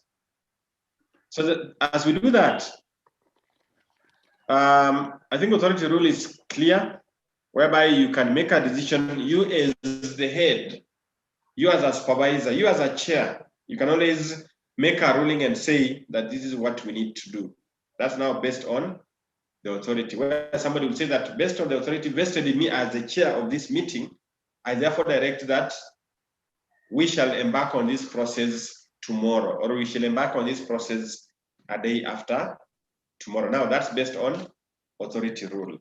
But at the same time, we may also look at the minority rule, whereby a minority rule can make a shift, or it can actually sway the decision, whereby you can say, we need now to engage more. We need to consult more on this because of what the minority have raised, because it could be a very, very serious matter that they have raised, which require maybe more of a conversation around it. The majority rule, that's where you just subject the decision to the vote, and people will actually decide on which one they think is appropriate. Then, of course, consensus I've talked about, and also unanimity. So all these the methods can be used in ensuring that the goals are achieved or they're actually put together in the right way. So SMART goals have to be specific, measurable, action-oriented, reasonable, and time-bound. So for whatever team, for whatever activity that you set to achieve as a team, you must always ensure that your task is articulated clearly. It's not vague, it's not ambiguous, it's measurable, because at the end of it, as we said, as a team, we are looking at accountable. So you're looking at the accountability at the individual level. What is it that I've done? How will it be measured? And how will it impact collectively on the overall team achievement? Action-oriented. So you're looking at what sort of behaviors are you supposed to exhibit? We talked about the norms.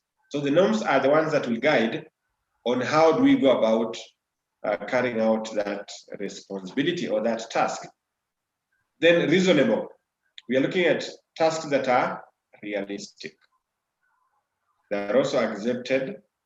And we are not forcing people on things that they are not versed with. There's a time we talked about why delegation fails. And we said that you can delegate an activity or a task and it fails. And some of the things that can make you to fail is when you are giving people unrealistic goals. When you are giving them unrealistic objectives. That way, then it will not be reasonable. They will try, but at the end of it, they will not achieve it because you didn't look at what is it realistic. Realistic, we may look at from the point of view of the competency. Are they competent enough? Do I have the necessary resources to accomplish this task within the time frame?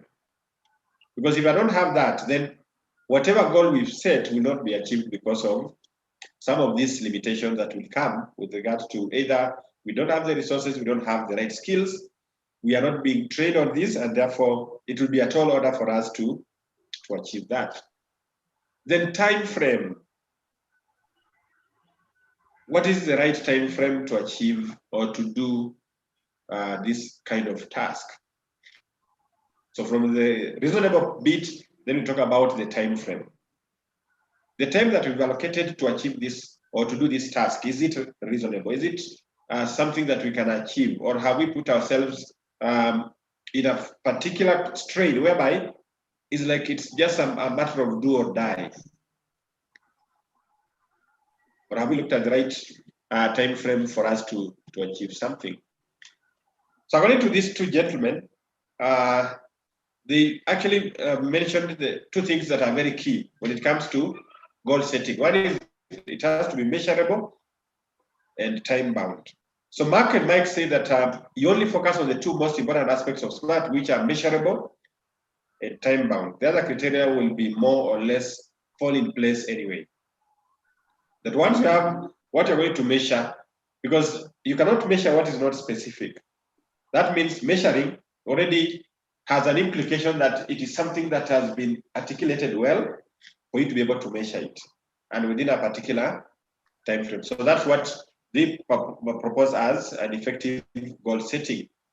Now, we also need to define the success metric for all these goals. If you can't measure it, you can't manage it.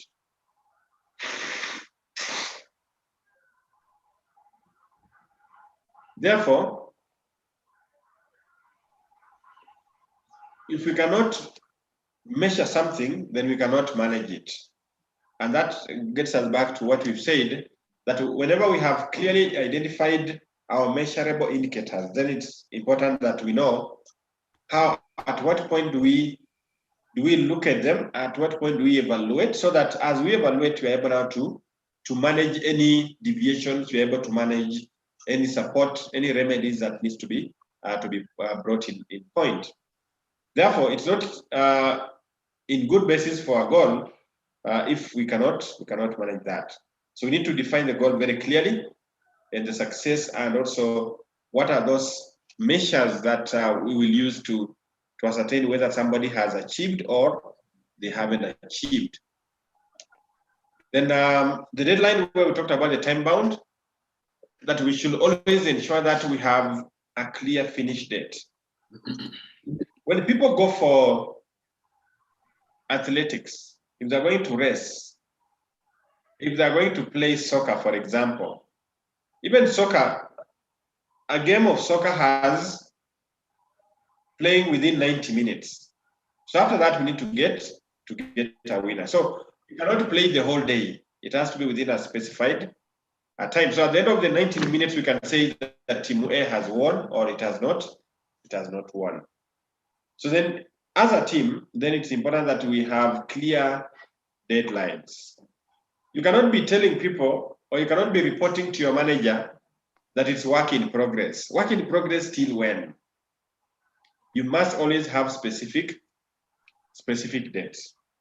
Have the specific timeline so that if it's the end of March, at the end of the March, I'll come to you and ask, Cosmas, what happened? Now it's the end of March. What happened to your task? Because once we fail to have clarity when it comes to the deadlines, then we keep on doing things the same way. We keep on postponing and procrastinating, and at the end of it, we do not achieve the set goals. And at the end of it, we find that we get bombarded with so many things. You realize that because you lacked clarity on the timelines, you find at one point you are so bombarded with so many things, yet these are things that you'll have cleared them subsequently within a period of time. So it's imperative that we set our deadlines for the goals that we have so that they guide us on when we need to prioritize, what activity needs to be prioritized, and by who, and also we're able to measure the objectives.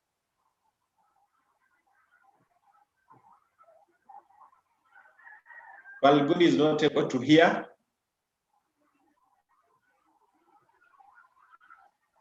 I don't know what's happening today.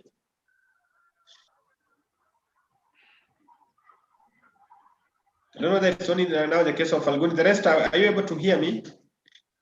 Yeah, we are hearing you. We need a break. Okay, Yes, maybe we can hear. I can hear you. We can hear you. so. Maybe Falguni has a challenge. Yes, I think Falguni has a challenge. Maybe Falguni, you can check your connectivity.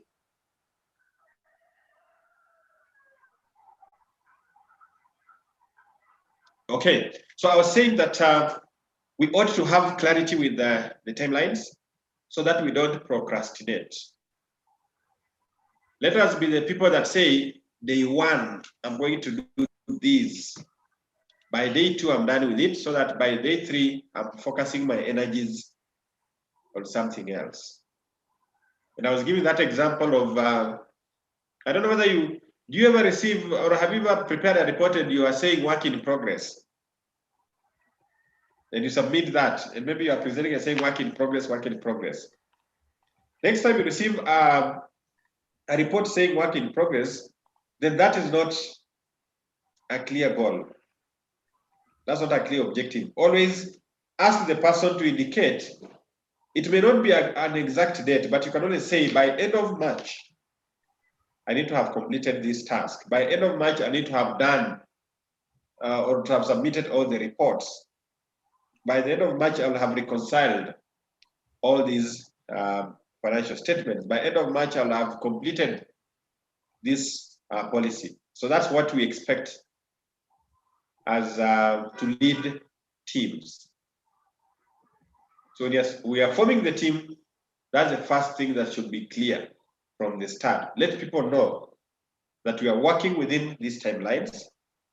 This is the point of reference. These are the respective roles at the team and also at the individual level. That way then, we are lucky to breed the best team leaders. And as we do that, then we need to start with the end in mind. Each goal will take some planning to achieve. So when you have defined your goal, you need to come up with the action plan. So the action plan is what will inform you on what other activities you ought to encompass within your process. Always remind yourself. Always remind yourself. Now, there used to be a lot of focus on at an individual level, whereby you put your targets, and every time do you remind yourself, every time you go back and ask, have I achieved? Why have I not achieved? What is it that I can do to get back to track if I've lost my track? So all that is what it's important that we constantly remind ourselves so that we don't forget. For example, this case of Sam, that Sam has been submitting his goals into a system, but then it does not look at them until half of the period or half of the year. Now it's time for Sam and his manager to have a mid-year review. And he has not been checking them at all. To achieve that, we can achieve anything if we put our mind to put in order so that we're able to work and also to constantly remind ourselves either consciously or subconsciously of what we want to achieve.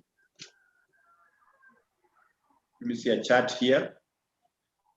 Brenda Cheng, okay.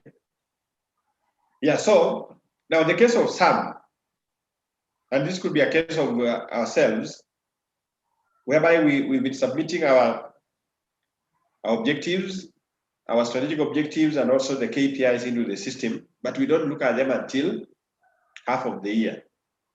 And yet we need to do a mid-year review. Do you think then, if you are the sums of your organization, do you think that's the right way to do that? Or we need to do it the other way around? Can we say that SAM has been constantly reminding themselves of putting the goals into the system without looking at them and knowing that am I making any progress into the system? So we can achieve that if we put in mind and we ensure that every time we monitor ourselves.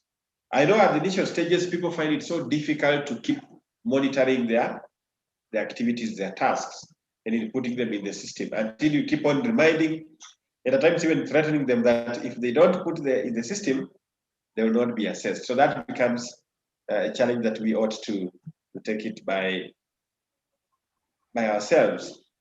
We also need to manage individual ideas in the team so that we do not appear like we actually forcing decisions on people.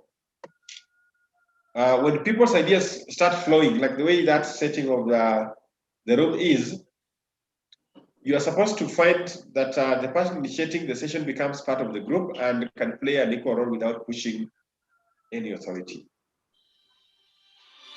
In that case, then you are likely to get very, very creative decisions. You are able to get wonderful ideas from the people, and therefore you become a facilitator and not a team decision maker. Because now, actually, your decision will be based on what people have agreed on. It makes it easier even for implementation. Now, how do we break thought patterns? The thought patterns that we have achieved previously, we need to break them by challenging the assumptions. We need to reward the problem. Sometimes we need to think in the reverse and express yourself through different media. Now, you may be wondering why I brought in this concept.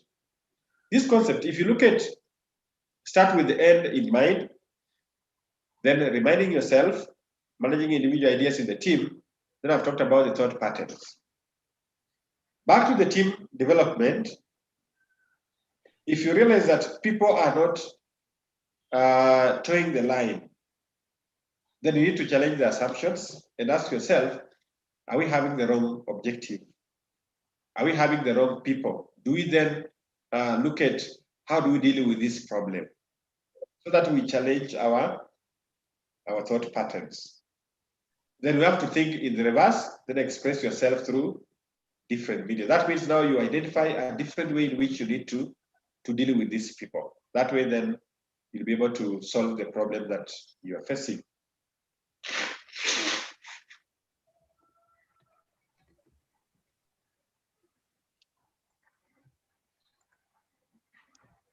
Next is we need to employ what we call the enablers. as we purpose to build the team, then we need to know who are these enablers. Now, enablers are ourselves. It is you, it is me. And you can only become an enabler if you believe in your creative ways, you believe in your ideas, so that now you reinforce other people and also you make the team to be cohesive. Sometimes we fail to achieve what we've set forth because we don't believe in ourselves. We don't become enablers of what we are custodians of. So it's very, very imperative that we believe in what we've set and also believe in what we want to achieve. Secondly, we need to be creative loafing time. So any person, yourself, your mind needs to rest and will always come up with connections precisely when it isn't trying to make them. So always have a mind that you need to rest so that you put yourself in a reflection mode. Reflecting in the sense that if you're in a team that is not performing, then you ought to ask yourself, what is it that we can do to challenge this team back to its toes? What is it that we can do to enable this team to realize its potential? What is it that I can do to make my team members to realize that they can do it? What sort of potential can they realize? That's what we mean by this second enabler of creative loafing time. Thirdly, change of environment. Sometimes just change the environment within which you're working is very critical because it will make somebody now to have or to change their thought process. Then also it's important that we shut out distractions. Distractions sometimes they make us to feel so bombarded and we end up making wrong decisions. So we should always shut out these distractions. And lastly, let us always have some fun and humor in the team. Always encourage fun and humor within the team, even as people deal with problems, let it be, create some fun, create some humor within it so that we may not appear like it's just a do or die, but let also people feel that even some problems we can solve them. It's not that serious. It's not that very serious because nobody else could be as serious as we think. So that is on building or maintaining that team or team effectiveness. So I want us now to look at leadership through forgiveness or leading through forgiveness. And what is this forgiveness? Do you think leaders must be forgiving? Do you think we should be forgiving? Do you think you should be forgiving? And what is that you aim to achieve when we forgive? So to help us understand this is that we need to understand that forgiveness is a universal human virtue. It also occurs in collaboration with other virtues such as compassion, humility, gratitude, hope, and love. So we must always purpose to forgive. Remember, human beings are not perfect. And we can always not assume that we must exist with perfect people. We can also not assume that we are always doing our best. Because once you interact with other people, that's when you realize that we also have some shortcomings within ourselves. So it's important that we have that into consideration. Also, forgiveness is not neutral. So it doesn't require abandoning anger or resentment, nor does it require pardoning or dismissing the offense. It involves acknowledging and reframing negative feelings and attitudes. So once we acknowledge and feel that, yes, we've made errors, yes, I've made a mistake, by acknowledging that and working towards minimizing that, then that's the essence of forgiveness. Also, forgiveness is not being cowardly. But forgiveness is not retreating. Forgiveness is also not a feeling of weakness, but it is a gift that requires your ability to create transformational change as well as strength. Now, when we talk about forgiving, and I don't want us to look at it from a very abstract point of view. But forgiving is more or less, and we are looking at the individual level. If today people make mistakes, to what extent do you exercise forgiveness? They will have wronged you at the individual level. Maybe they didn't talk to you in the right way that you wanted. But how do we deal with this kind of diverse behaviors that people exhibit? So forgiving organizations experience more trusting alliances, more trusting social capital. There's a lot of humanness in the workplace, productivity, quality, customer care, and a sense of calling among employees. That's where this sense of forgiveness drives the organization into. And remember, forgiveness is also not passive, but it has to be active. It should involve translating the negative thoughts into positive thoughts, as well as also developing emotions and attitudes. Forgiveness is not all or nothing. People differ in the different motives and maturity within which they can forgive. So as leaders, we must always ensure that we forgive. That's what these assumptions are trying to promote. Now, some of the prescriptions that originate from leadership is, one, at the topmost, is that we always need to acknowledge anger and resentment. Let us recognize that forgiveness does not occur quickly, but we need to allow time for grieving. Then another bit is that we need to clarify the target of forgiveness, identify the human beings involved, both offenders and victims, and also the target for forgiveness is people, is not objectives or not objects. Clarify the target of forgiveness, identify the human beings involved, and always know that the target for forgiveness is people and not objects. So we are dealing with people, therefore we should work towards forgiving people and not objects. Thirdly, let us provide an environment where people can interact and have a conversation. People can only feel forgiveness if they have talked.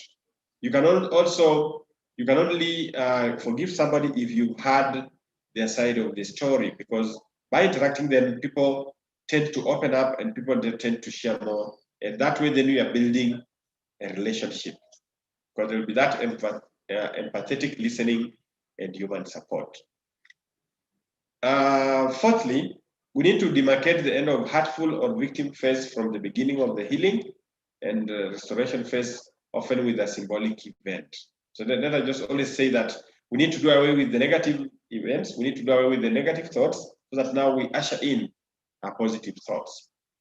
We need to provide opportunities to develop and display positive affection within the team, often by doing good and also doing well. Find ways of victims to serve others, allow people to practice giving. Then another point, second last point, is that we need to honor justice and equity. Remember, most people have very difficulty in forgiving the absence of justice, apology, or restitution. They don't want to have that feeling of you've been restored to the earlier position whereby people apologize, they give you all their remorsefulness. Then we need to create positive memories. So these are the prescriptions now for effective team leaders. That for effective team leaders, we need to acknowledge anger, we should always provide opportunities and all that. So once this has been put into practice, then you'll find that you'll have a very smooth team to work with, because already you are exhibiting these characteristics. You're able to acknowledge that people are diverse, their behaviors will be diverse, their responses will be diverse, and therefore, and also you ensure that you practice equity and just when you're dealing with them. Provide reinforcement and also resources to help organization members progress towards meaningful objectives. Also maintain leadership visibility and accessibility to those harmed in order to inspire confidence, clarify vision, and reinforce concern. And lastly, gather and record stories and examples of virtuousness, recount incidents where the organization fostered these virtues. So once these have been put in place, then we'll be able now to transform the leaders through these prescriptions. Good. So that brings me now to the third concept, which is systematic planning process, or the steps in planning. And perhaps I would request to just take a hot water here because of my cold, then we progress within 5 minutes.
Okay. Think I'm back.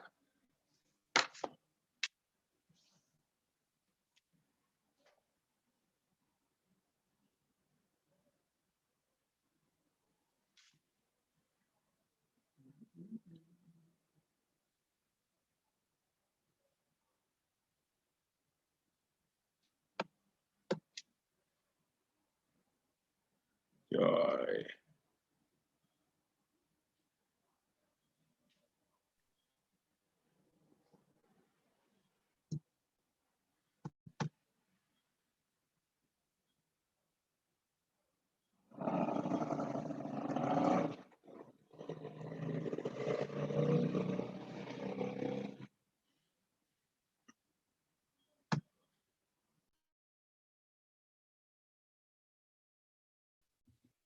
Okay, so thank you. I think I'm back. So allow me to proceed with the remaining session. Sorry, I was feeling some funny feeling here in the throat. So I had to take some hot water. I think I'm now okay. So we can proceed. But it's not COVID-19. It's just some interaction with some dust. It's some form of an allergy. Okay, so ladies and gentlemen, allow me to continue. So the next topical area is systematic planning. And under systematic planning, our point of focus is SWOT analysis. And in this SWOT analysis, SWOT stands for, of course, strengths, weaknesses, opportunities, and threats. That means the strengths and weaknesses originate from the internal perspective of the organization, whereas the external ones originate from the opportunities and the threats that we come into contact when we interact with the environment. It could be the business environment, it could be the economic, it could be the general environment that we are in. So why is this imperative when it comes to leadership? Because you may ask yourself, then when you are doing the SWOT analysis, you are doing the SWOT analysis from what perspective? And from the different perspectives that we are carrying out this SWOT analysis, what is the intention? What is the intention of carrying out the SWOT analysis? So when we do the SWOT analysis, then we are seeking some information. And we seek information so that we are able to plan effectively. We are able to plan effectively by establishing the planning premises. We are also able to effectively plan because we are able to identify alternatives. We evaluate the alternatives and we select the best course of action. Both at the internal level and the external level. Your strength, of course, will highlight what is it that you are good at. Normally, when I do my leadership training, I ask people that you need to carry out your self-audit and look at the generic aspects of leaders. Who is this leader that you look up to? What are some of these generic attributes that they possess? Then you need to audit yourself based on those generic aspects. Where you want to be, what is it that you need to do to make sure that you achieve to get to that point? So when you do that audit, you look at the things that you have control within yourself, maybe things to do with, I can acquire skill, I can actually change my personality, I can actually change my, generally my image. Is that something that you can do? Now that's what you do with regard to the audit. Then look at the environment. Remember, for you to fit in the environment, you must adapt to that. There's no way you can change the environment to suit you. So we need to first understand that for us to be effective leaders, then we must see how do we translate, how do we transform ourselves into the the desired environment. A few years ago, people are not very keen on technology. But here COVID came and it just, in fact, maybe it will have taken 5 years or 10 years for companies to adopt technology to the extent they have adopted within the last 9 months. But it's because the COVID had now necessitated that. It had to force us into adapting technology because of the current environment that we are in. Why not for that? Maybe it will take us so many years to adjust to that. So as we do the SWOT analysis, then from the leadership perspective, then you need to look at yourself and say, what are these weaknesses that I have? Am I this person who does not make decisions? Am I this person who is not firm? Am I maybe this person who does not consult? Am I this person that is not focused? Do you have so many things that you want to do, but at the same time, you don't have a clear plan on achieving them? So that's where effective planning comes in. And it comes in after you've gathered information about yourself, the internal, the external, and now you're able to see how do we synchronize what I have with where I want to be. How do I hone my skills so that they enable me to move to the next level? Take an example. If you want to grow into a leadership position, I have a friend of mine who was an engineer. He was an engineer for a very long time, for around 10 years. Actually went to the same university. But then the day he told me that he aspires to be a leader. He wants to hold a management role in the organization, but he said his profession limits him. He cannot get into a leadership position because the only leadership position he can be is a supervisor, but always dealing with he was an electrical engineer. So he told me that every time their work is more technical, but he aspired to become a manager and a leader. So when we had that conversation, he asked me, so what do you think I should do? If I want to move to a managerial level, then what do I need to do? So when we had that conversation, I actually advised him to, now that he had a bachelor's degree in engineering, I told him then, if you want to ascend to those positions, then you need to start pursuing leadership courses, leadership programs.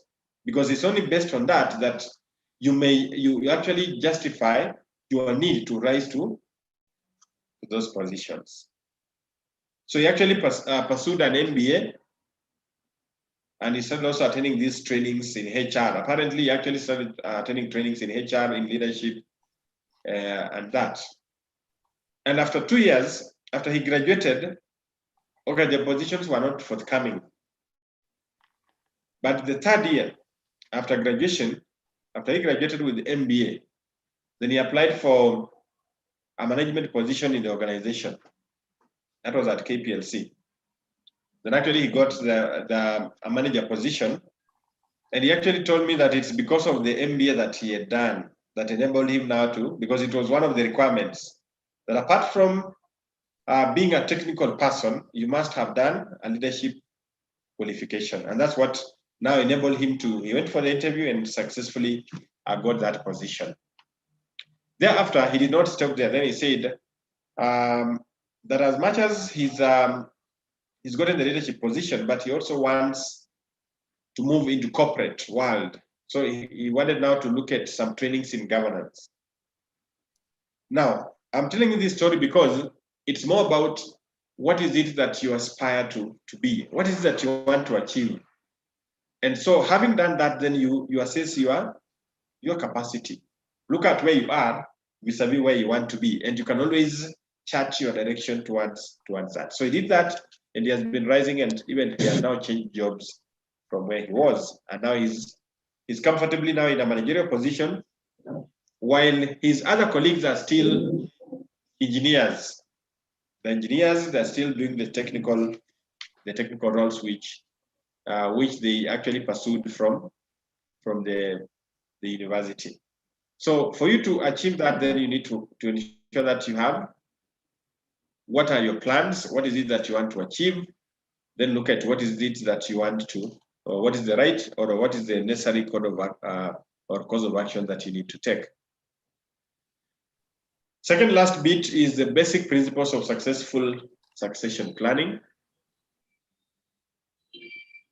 And this borders more on the people that we deal with. How do we ensure that we don't lose people or we don't find ourselves every time the pipeline of exit is taking shape? And as we do that, we're also trying to bring in new people. So to do that, then we need to ensure that we do not wait until employees are leaving for us to start planning. We need to start planning now so that we have our succession planning clearly outlined and clearly in the pipeline, so that whenever somebody moves, whenever they exit, you don't face a gap whereby now you have to start running up and down and saying, so what do we do? Because this person has exited, we don't have anybody else who understands how this work was being done. So how do we go about it? So to avert that kind of scenario, to avert those kind of risks, then you need to have a clear succession planning program. The best communication in the world. We should wait. It's not even a mistake, it's straightforward, and you have to write it in a language that people understand. Yeah, she just puts phone stuff over there, half the time people don't understand, and that's it. Then she understood. I put it yourself clear to the point. Yeah, and then they have an issue with that. No, it should be this way, that way. Why do you want to lie to the staff? That is what is causing all the issues. To start making check, oh, we'll do this, but give them proper timelines. You don't want to do timelines, then if you don't want to do timelines, then communicate the way it is. Why do you have to put rosy things? Like the staff reviews, nothing malvana, nothing because they have to finish nothing. So, but can you communicate to the staff? Oh no, it might cause issues and all that. So I said, fine, I've told you, if you don't communicate, that's your problem. In another meeting. Yeah. Can mute her from your end. I don't have the rights. I need to whether then if you do that. Yes. So oh, let's think about it. And they respond that way, no? Email ma. Yeah. On a phone call.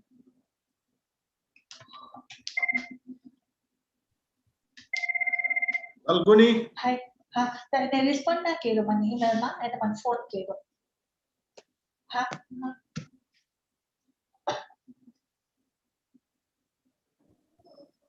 Let me chat her on the sides. Yeah. It's on. Yeah.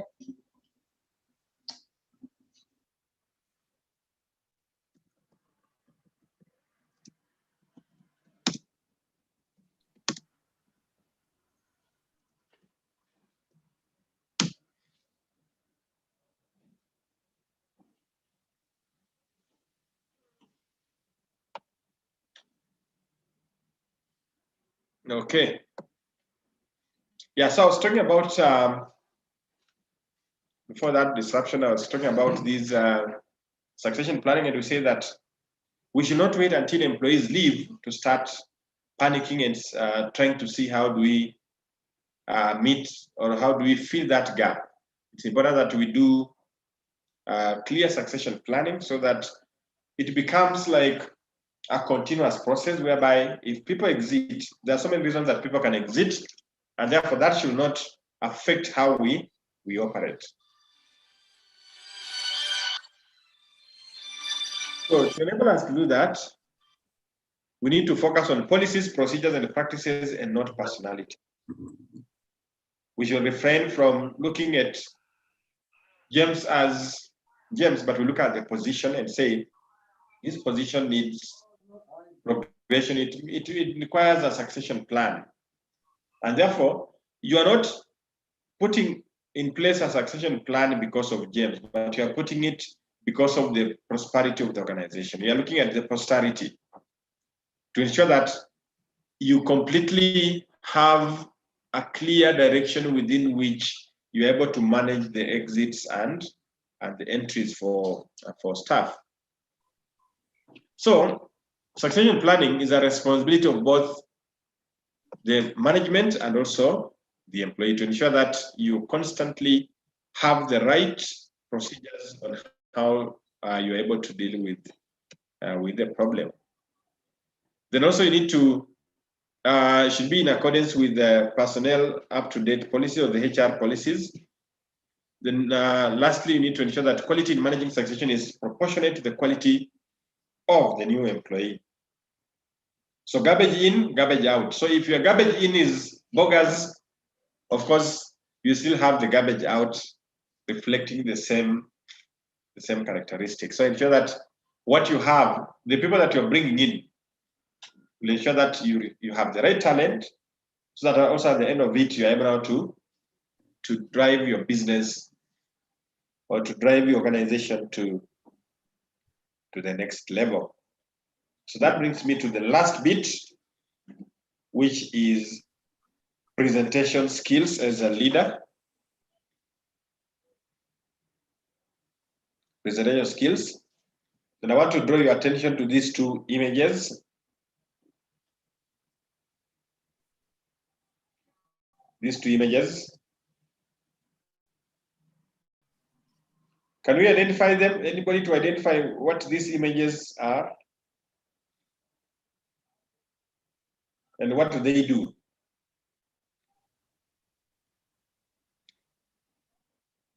Anyone?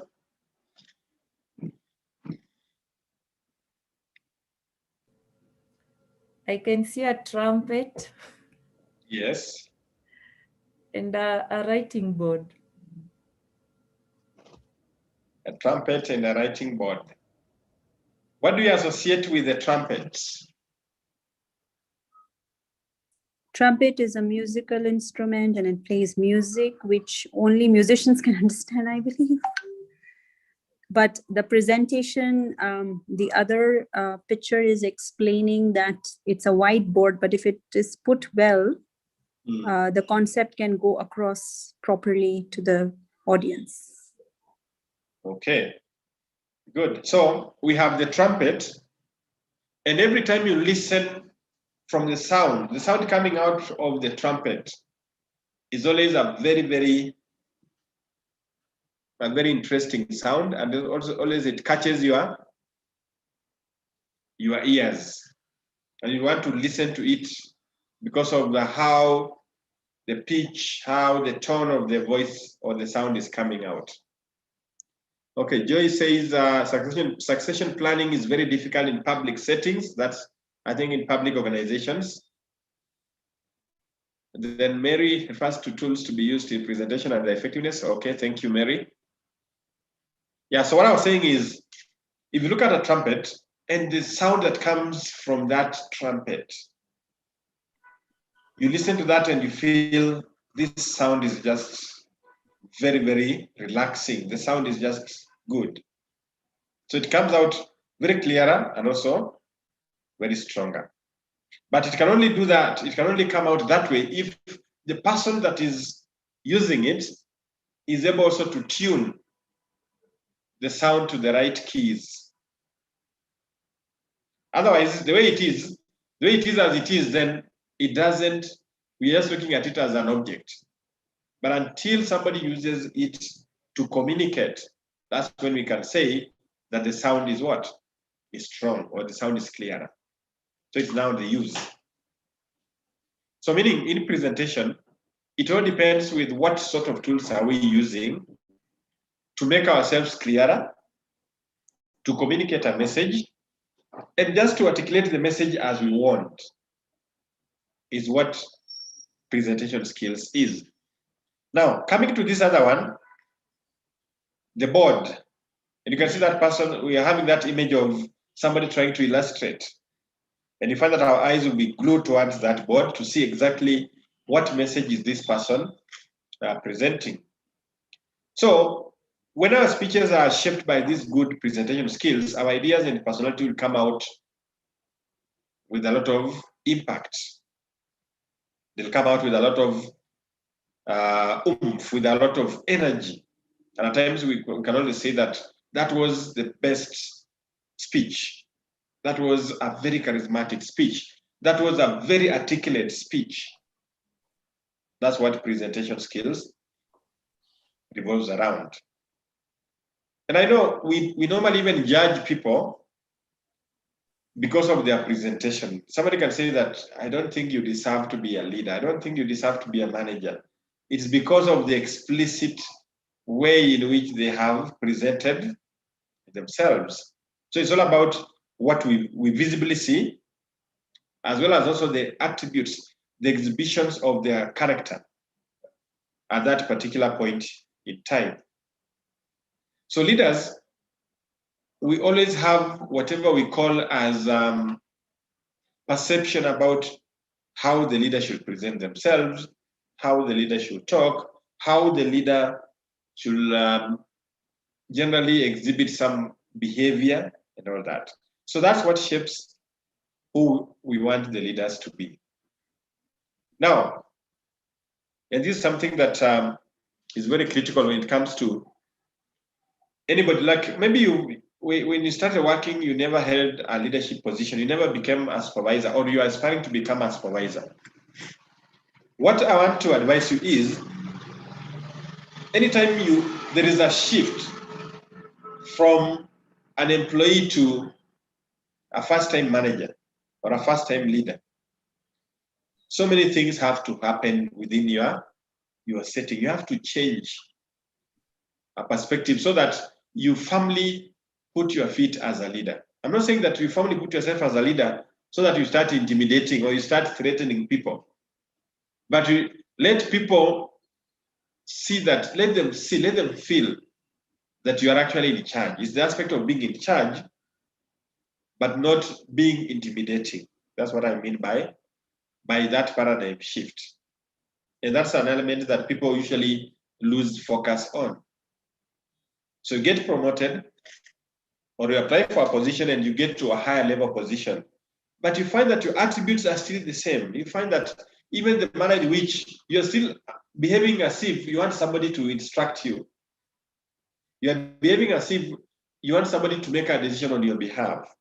Now that negates the aspect of you moving to the next level. So you need now to start presenting yourself as a leader, presenting yourself as a manager. Make the environment, make the air, we usually say that, make that air around to feel that you are in charge.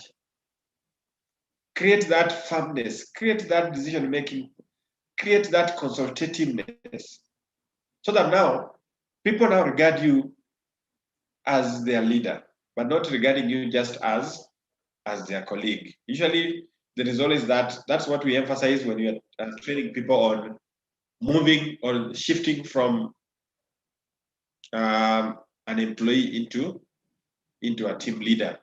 That aspect, we need people to take cognizance of the fact that now you're in this position and therefore you need to exhibit the characteristics of a leader or as a manager.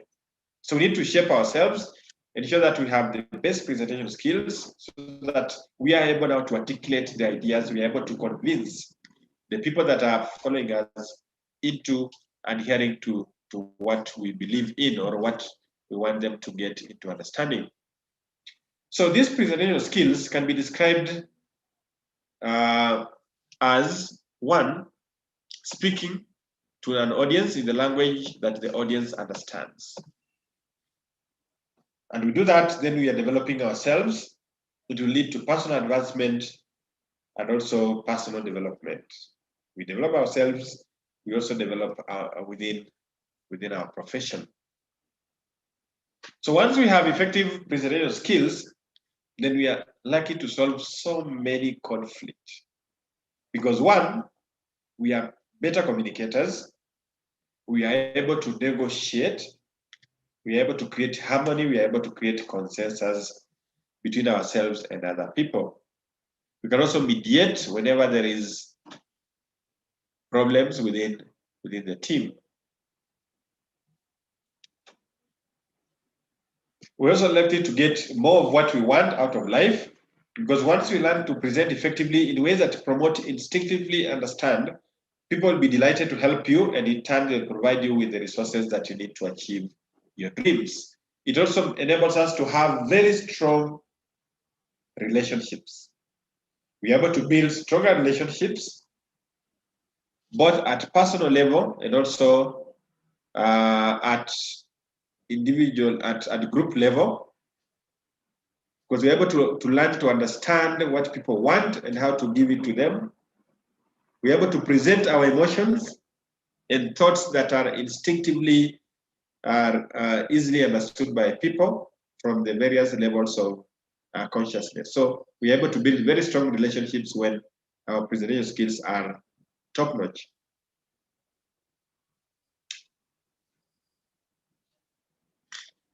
Then also we are able to help people to adopt to our ideas. We're able to help people to adopt to our ideas, because once you present to them, once you articulate what we believe in, then we are influencing them into adopting our ideas. They're actually likely to buy into our ideas, because as a leader, we said leaders must be strategic, they must be visionary.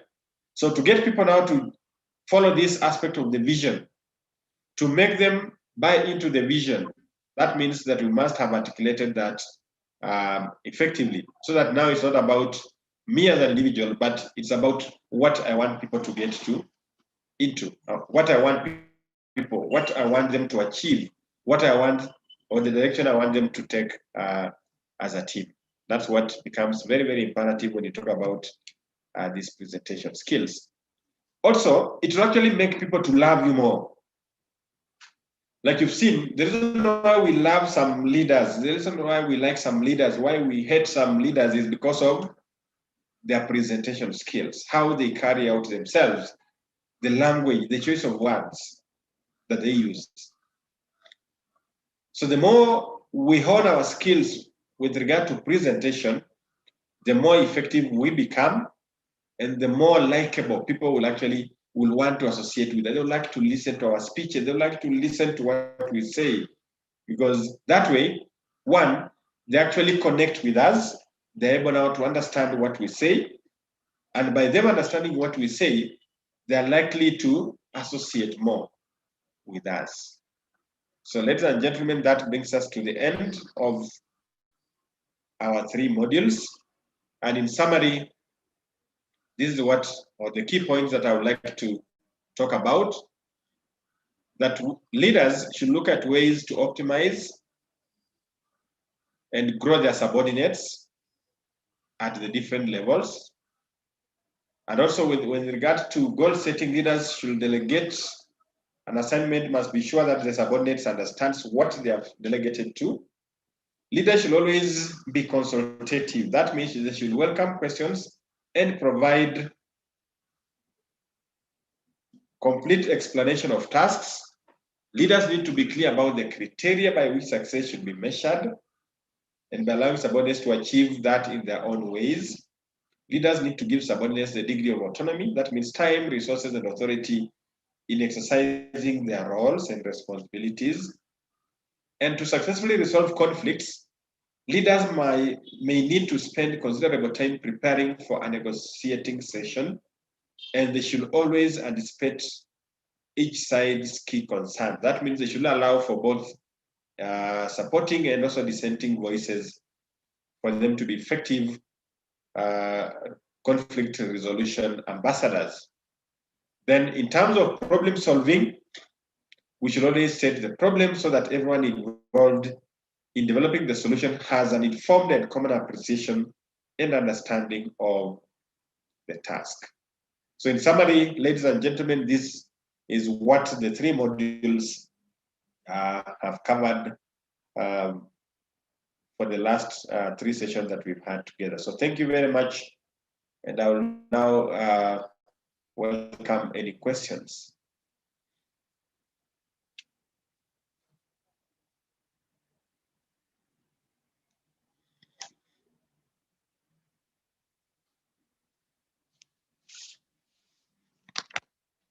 Any questions, comments? Remember, these materials will be available, will be accessible through the learning management system. So they'll just be able to log in and access the same materials.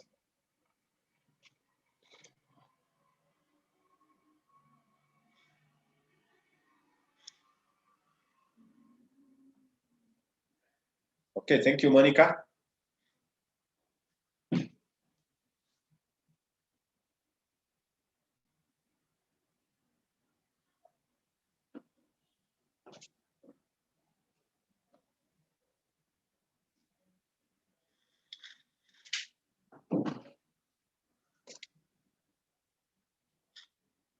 or question. I think Joy says, Joy is asking, how do you handle leaders who don't listen to their team members? How do you handle leaders who don't listen to their team members?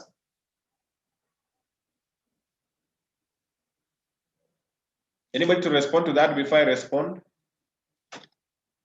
How do you handle leaders who don't listen to their team members?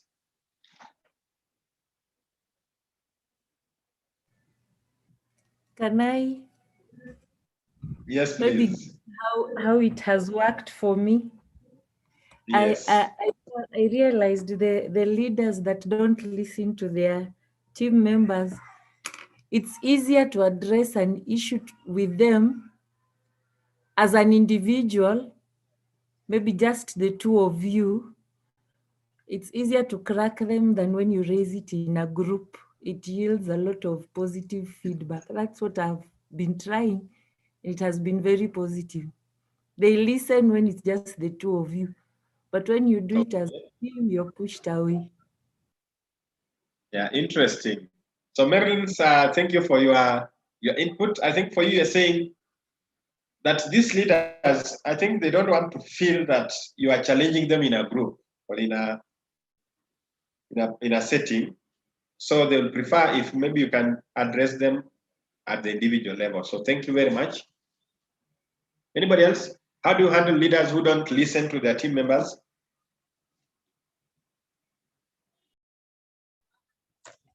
I think one thing that works for me because is that you have to get mastery of your content.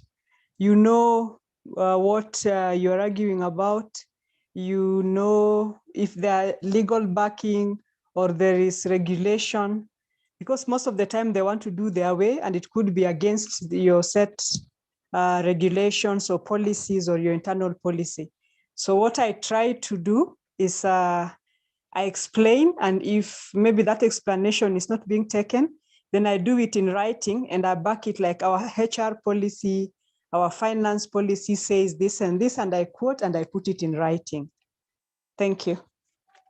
But still, like my colleague has said earlier, I've also learned that when we're in a group, they want to show that they're the boss, they know it all.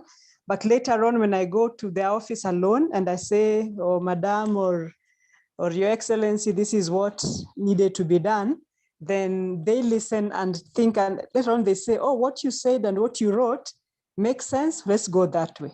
Yeah. Thanks. Thank you, Caroline. Yes, absolutely. I agree. I actually totally agree with you on that. Because you know, human beings are human beings. There is no way somebody will want to appear like they are being challenged in front of others. So at times it's, we need to know which is the best approach to deal with a particular leader. I think in one of the trainings I had mentioned that one vice chancellor had difficulties dealing with a particular professor in that university. And he realized that it was happening because every time they have a Senate meeting, this professor will always be very antagonistic, and he will always question what the vice chancellor is doing, until the vice chancellor devised a way of identifying him and just having an informal sitting with him. And that's where now he was able now to actually understand him, and they were now able to start working as a team henceforth from that time. And it's just because he took a step and said, I think I need to talk to this professor on a one-on-one basis, just in an informal setting, so that I communicate to him what my ideas are, what my aspirations are, and what we want the university to do. And he was able to succeed. So I think it's all about also, once you understand how people react, there are people that will not take it lightly when you appear to be maybe, what do you say? Maybe you appear to be giving them opinions in a public setting or criticizing them. But that criticism, they can take it when maybe you are having that conversation in an office or maybe in an informal setting. So it all depends with gauging by the emotions of your leader. What is the right setting for him to listen or for her to listen to you? So it all depends with also your timing and also when you need to advise. At times, there's also this aspect of timing. where because of the mood, because of the ego of that person, that times that they may not want to listen to anyone. So also your intelligence will be very critical now when it comes to when do I bring in this this comment? When do I criticize this? How do I criticize it? How do I put it? So that it doesn't appear like it's blatant criticism to the leader. Mary says also they need to be trained on leadership, because a good leader must listen to the team, synthesize the information, and then make a good decision. Good. That's from Mary K. Thank you, Mary K, for that input.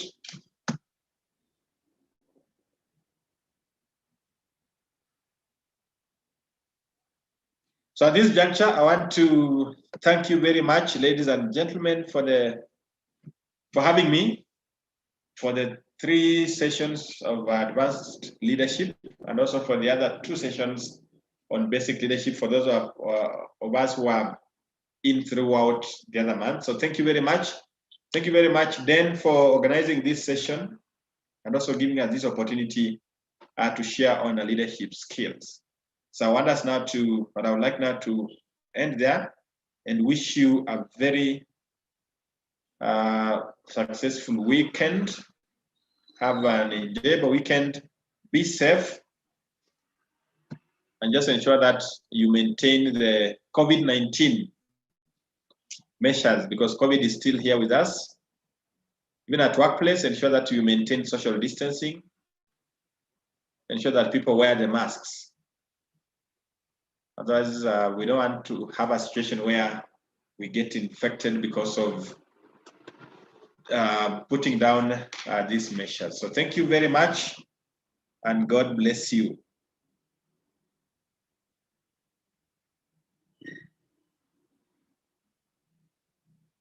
Thank you. Thank you so much.